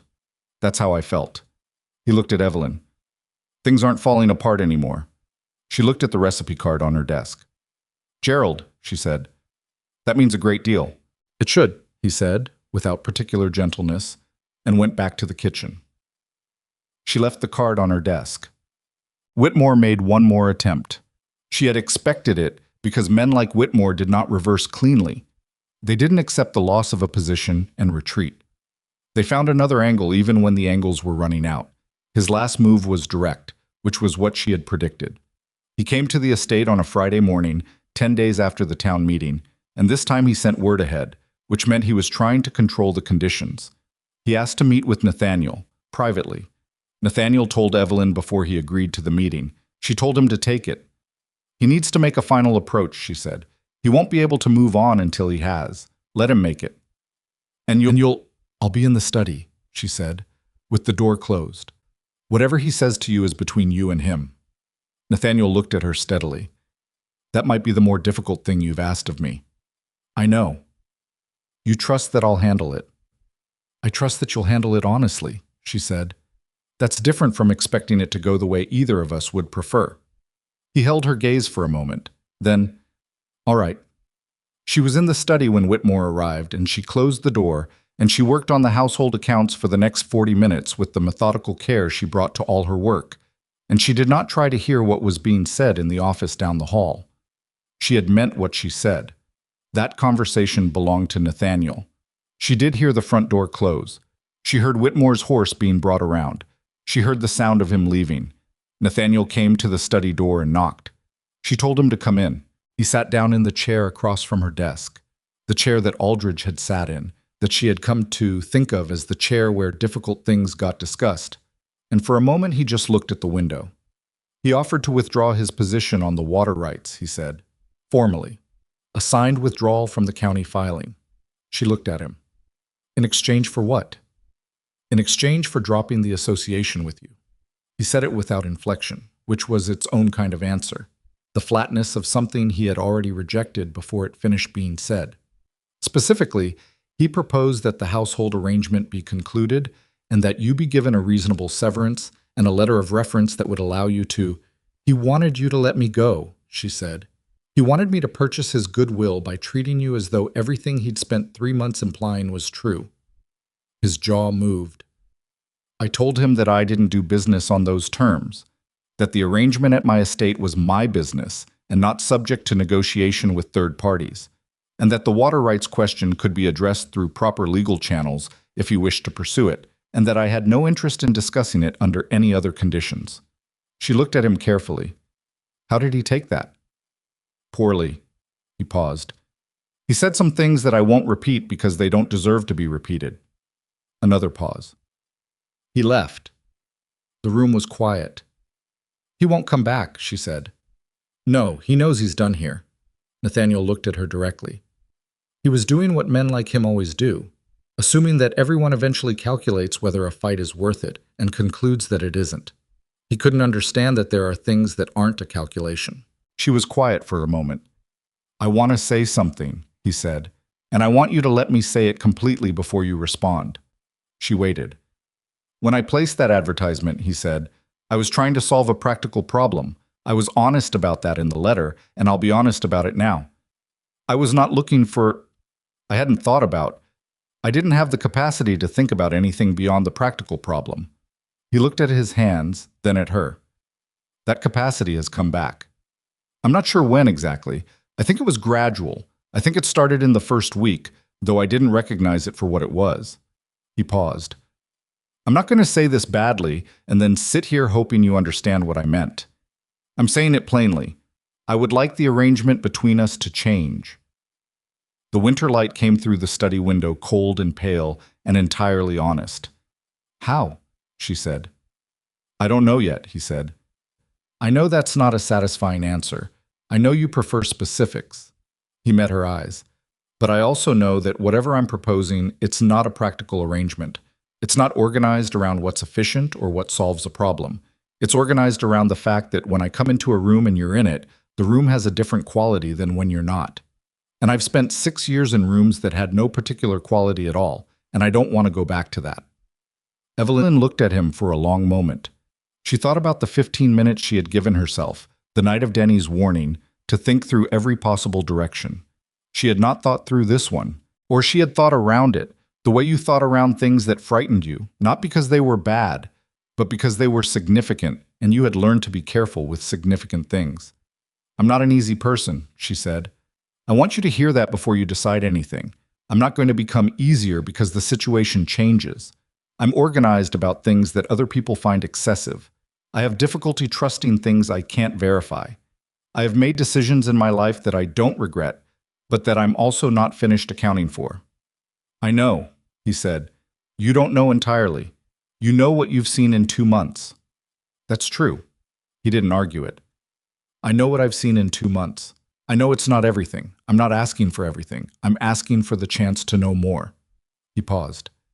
Is that something you're willing to consider? She looked at the recipe card on her desk. She looked at the folder with the 3 pages she had carried for 18 months. She looked at the window, at the December light, at the valley that was neither gentle nor guaranteed. Yes, she said. I'm willing to consider it. He didn't smile. He wasn't a man who smiled at things the way other men did, making a display of feeling. But something in his face changed, something quiet and durable, like a room that has been cold for a long time and is finally, carefully, beginning to warm. Good, he said. She went back to the household accounts. He went back to his ledger. Outside, the December wind moved through the bare cottonwoods, and the valley lay under a cold, pale sky, imperfect and real and entirely itself. December became January the way seasons changed in that part of the territory, not with ceremony, not with any particular announcement, but with a gradual accumulation of cold that settled into the bones of the land and stayed there. The creek on the western boundary froze along its edges. The cottonwoods along the drive stood bare and silver against skies that were the color of old pewter, and the mornings arrived later and left earlier, as if the day itself was conserving energy against the long dark. The Ashford estate moved through it all with the particular rhythm that Evelyn had built over the past 3 months. Steady, organized, imperfect in the ways that real things were imperfect, but fundamentally sound. The supply orders went out on Mondays. Gerald's kitchen turned out 3 meals a day without drama. The ranch hands and the house staff had stopped existing in separate worlds and had arrived, gradually and without anyone declaring it, at something resembling a community. Evelyn noticed all of this the way she noticed everything, without sentimentality, but with genuine attention. She was not the kind of woman who decorated her feelings or made more of a moment than it was. But she was also not the kind of woman who refused to acknowledge what was true. And what was true was that the Ashford estate in January was a fundamentally different place than the estate she had stepped into in October, and the difference was not accidental. What was also true, and what she was still in the early stages of knowing what to do with, was what Nathaniel had said in the study in December. The arrangement between us should change. She had said yes.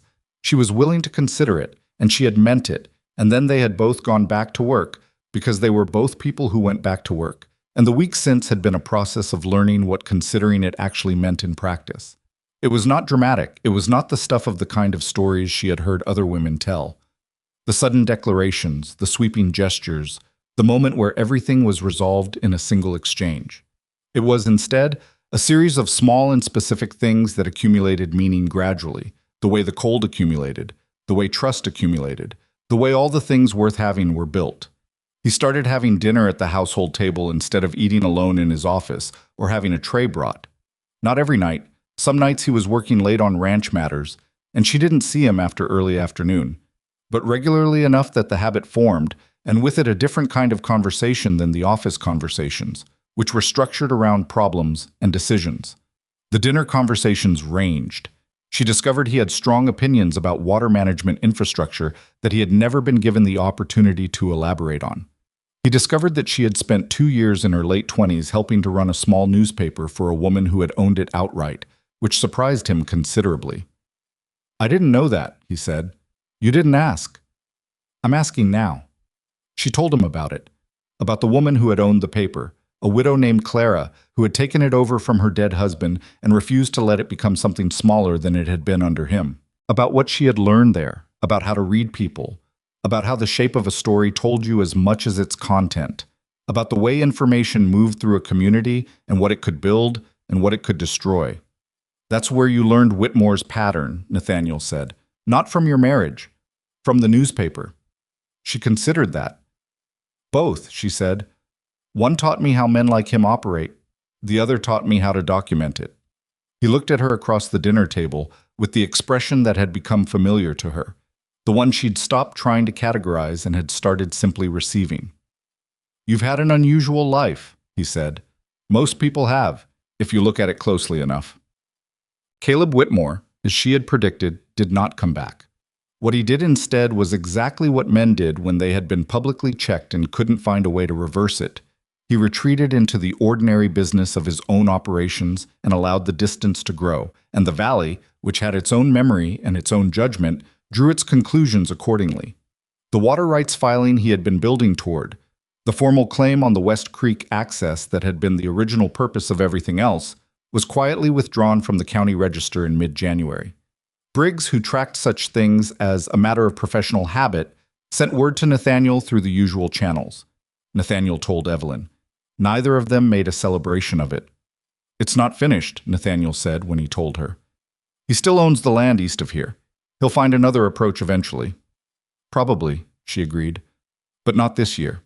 And not with this particular weapon." He nodded. "Good enough for now." That was how they both operated, not expecting permanent resolution, not demanding the clean ending, just good enough for now and then back to the work. She had found that quality in him early and had valued it, the way she valued things that matched something already in herself. What she had not expected, what she was still, in January, adjusting to, was the effect of all of it on the estate's relationship with the valley more broadly. The winter supper had opened something. The town meeting had opened it further. And the combination of those two things, along with the simple accumulated fact of the estate operating well and openly over several months, had produced a shift in how people outside the property related to what happened inside it. People came by, not intrusively.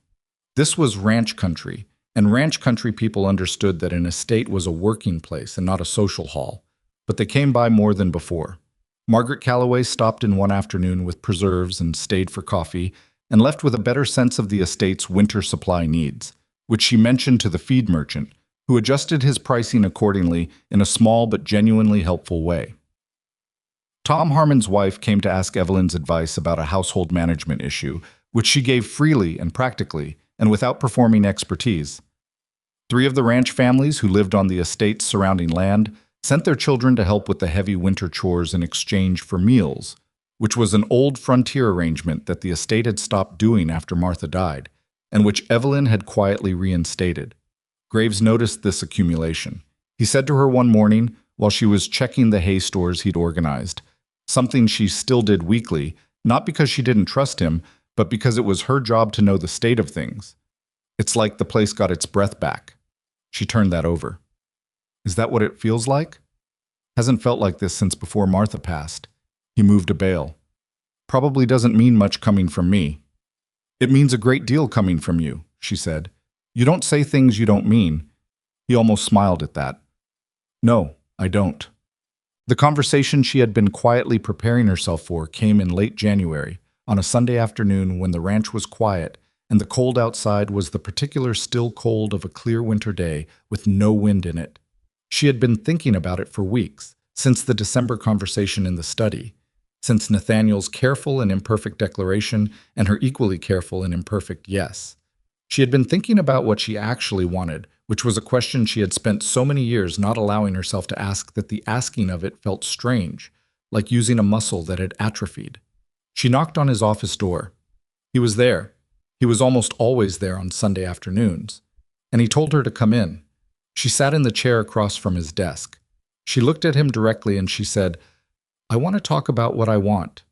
He put down his pen immediately. Whatever else he was a man who recognized when something mattered and stopped doing other things to give it proper attention. "I want to stay," she said. "Not in the arrangement we have, or not only in the arrangement we have. I want what you described, something that changes. I want to stop calculating whether I'm allowed to feel at home here and simply feel it." She paused.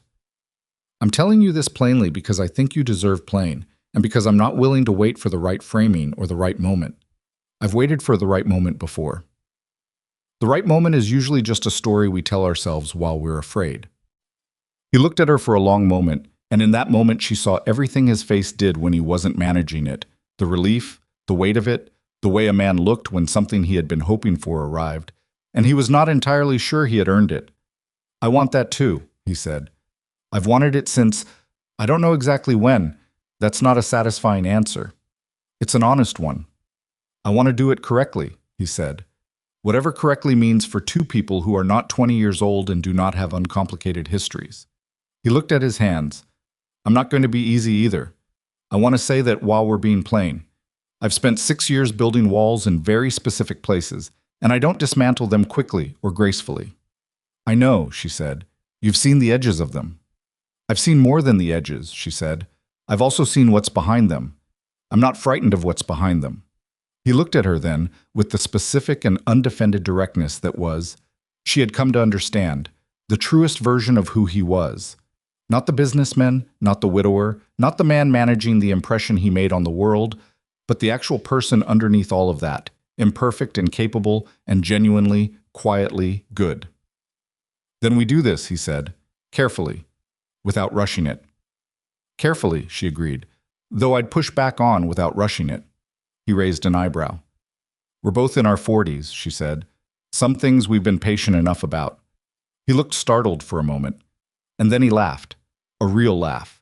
Not the almost smile she was used to, but an actual laugh, sudden and unguarded. The kind that arrived before a person could decide whether to let it out. She had not heard him laugh before. It changed his face entirely, made him look younger and more specific and more real. She found, sitting across from him in the January afternoon, that she was smiling. Not the professional, managed, composed expression she maintained as a matter of practice, but an actual smile, the kind that came from somewhere she didn't usually let people near. "All right," he said, when the laugh had run its course and left them both in a slightly different room than they'd been in before. "Not without rushing it." "Thank you." "Don't thank me. You're the one who said it." "I know. I'm thanking myself." He laughed again, shorter this time, and shook his head, and she collected herself and stood up, because they were both people who went back to work, and there was work to go back to. But at the door she stopped. She turned. "Nathaniel," she said, "the advertisement you placed, the way you wrote it, without promises, without sentimentality, with the 90-day clause." She looked at him. "Did you know what you were doing when you wrote it that way?" He was quiet for a moment. "I knew I didn't want to bring someone here under false pretenses. I knew I wasn't in a position to offer things I didn't have." A pause. "I think I also knew that the person I needed wasn't someone who wanted promises. It was someone who wanted a fair start." She held his gaze. "That's exactly what I needed." "I know," he said. "I think I knew it when I read your letter." She turned back to the hall. She walked to the study where her accounts were waiting, and she sat down, and she looked at the household ledger, and she thought that the most extraordinary things were sometimes also the most ordinary. The right words finding the right person, the right place becoming home. Not through any single dramatic moment, but through 10,000 small and specific acts of showing up. February came, and with it the first suggestions of a thaw that wouldn't fully arrive for months, but that could be felt in the angle of the light, in the slightly longer afternoons, in the way the horses in the paddock moved with a little more restlessness than the deep winter stillness. The estate settled into its new shape. It was not a perfect shape. Perfection was not available in a place with this many people and this much history and this much real work to be done. Gerald still had difficult mornings when the cold settled into his joints and made him short-tempered. Denny still made errors that came from youth and enthusiasm outrunning judgment. Mrs. Hensley still sometimes managed the staff with a rigidity that came from 34 years of doing things a specific way, and Evelyn still sometimes had to have quiet conversations about flexibility that Mrs. Hensley received with slightly stiff grace. Nathaniel still sometimes disappeared into his work for days at a stretch, surfacing at dinner with the distracted half-presence of a man whose mind was still in the ledger. On those days, Evelyn said nothing about it. She understood it. She had her own version, days when the old wariness came back, when she caught herself calculating exits, auditing the situation for signs of danger that weren't there, running the old survival software on a life that no longer required it.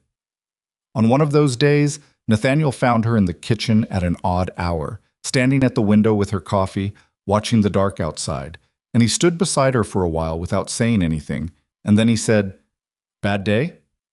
"Not bad," she said. "Old habits." "I get those too." "I know." They stood at the kitchen window together in the dark, and she thought about the particular comfort of being beside someone who didn't demand that you explain your difficult feelings, who was simply willing to stand in the dark with you while you had them. That was not nothing.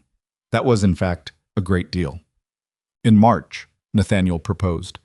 He did it badly, which was the best possible way he could have done it, given who he was. They were in the barn.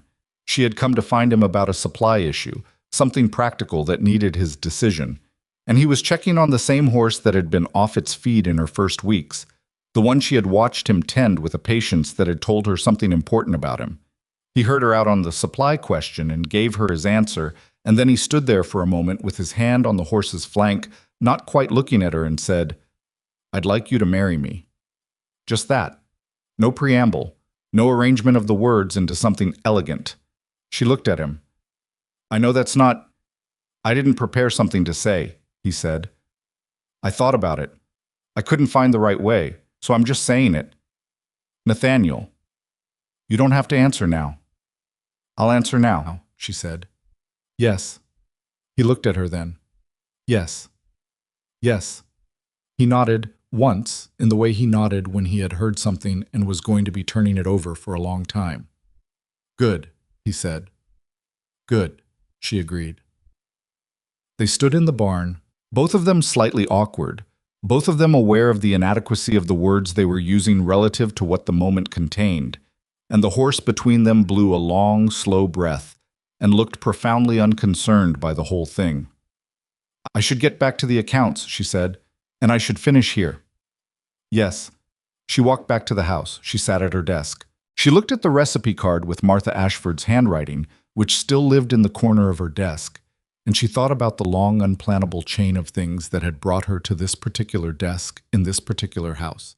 The bad marriage, the years of surviving it, the 18 months of documentation, the advertisement, the letter, the train, the wagon, the porch steps that needed paint, and the window shutter that hung at a wrong angle. She had not planned for any of it. She had only decided at each stage what she was and was not willing to do, and had gone in the direction of what she could live with. That was not a romantic story, in the conventional sense. It did not have a sweep to it. It had a ledger to it, a record of small decisions made honestly, accumulated over time into something that, in total, amounted to a life. She thought that was probably how most real things were built. There is a particular kind of woman the frontier produced in those years, a kind the stories rarely told correctly, because the stories wanted heroines, and heroines were large and defined, and these women were usually neither. They were practical in the way that the land demanded practicality. They were imperfect in the way that difficult lives produced imperfection. They made decisions based on what was survivable and what was right, and those two things did not always align, and they lived with the gap between them. Evelyn Marlowe was that kind of woman. She did not transform the Ashford estate through some particular gift or magic. She transformed it through attention, through showing up every day and doing the job correctly and treating the people around her like they mattered, which was not a complicated philosophy, but was also, she had observed, one that an enormous number of people found extremely difficult to sustain. What Caleb Whitmore had failed to understand, what men who operated through wealth and implication and social pressure always failed to understand, was that the thing he was trying to destroy was not a reputation. Reputations were fragile because they lived in other people's minds, subject to rumor and revision. What Evelyn had built was something different. It was a record, real and specific and distributed across the memories of dozens of people who had seen it directly. The supply list on Mondays, the Colton boy's hand, the broth brought to the bunkhouse, the early payment to the Harmon girl, the spiced apple cake at the winter supper, and the night in the community hall when she stood up and told the truth without ornamentation and without apology. You cannot burn a record like that. You can only build against it and fail. What Nathaniel Ashford had learned over the course of that winter was something he had known before his wife died and had lost access to in the years of grief that followed, that a life run only on efficiency and management was not a life, it was an operation. That the things worth having, the warmth of a room, the trust of the people in it, the particular quality of a house where someone is genuinely paying attention, could not be purchased or organized into existence. They had to be tended to, daily, by people who were willing to do it. He had placed an advertisement for a capable woman to manage his household. He had not known that what he was actually looking for was someone who would make the household worth managing. The difference between those two things was the whole story. The morning of the wedding was cold and bright, the sky enormous and blue above the valley, the kind of March day that reminded the territory it was capable of beauty as well as difficulty. The ceremony was small, not by design exactly, but because both of them were people for whom small felt right. Mrs. Hensley cried with total composure, which was precisely how Mrs. Hensley did everything. Gerald made a breakfast that was excessive in the best way. Graves shook Nathaniel's hand and said, "Good," with a finality that meant something large had been compressed into a single syllable, and Nathaniel received it exactly that way. Denny, who had spent the morning trying to look like a man rather than a boy of 19, who was moved by the occasion, managed it for approximately 30 minutes before he said to Evelyn, quietly, when they were briefly standing apart from the others, "I'm glad you stayed. When Whitmore was doing what he was doing, I was worried you'd leave. I told you I wasn't going to run," she said. "I know, He stopped. "I'm glad you meant it." She looked at him, this boy who had driven her from the depot on a Tuesday in October with his sun-chapped ears and his sideways glances. And she felt the full weight of the months between that Tuesday and this March morning, everything that had happened in the space between. "I meant it," she said. He nodded and straightened up and went to find something useful to do with himself, because he was learning, gradually, that was what you did when feelings got large. You found something useful, and you did it. She had taught him that, she realized, without meaning to, simply by example. That was how the real things spread. Not through declarations, not through speeches, but through the patient accumulation of small demonstrations of what a person actually was. You showed people how to do it by doing it, and then they showed someone else. And the thing you had built extended beyond you, further than you could see, carried by people who didn't even know they were carrying it. Evelyn Marlowe had arrived in Blackstone Valley with $43, one trunk, and a letter she'd read too many times to count. She had not arrived with a plan for what her life would become. She had arrived with a decision about who she was and what she was willing to do and what she was not. That had been enough. It had been, in the end, exactly enough.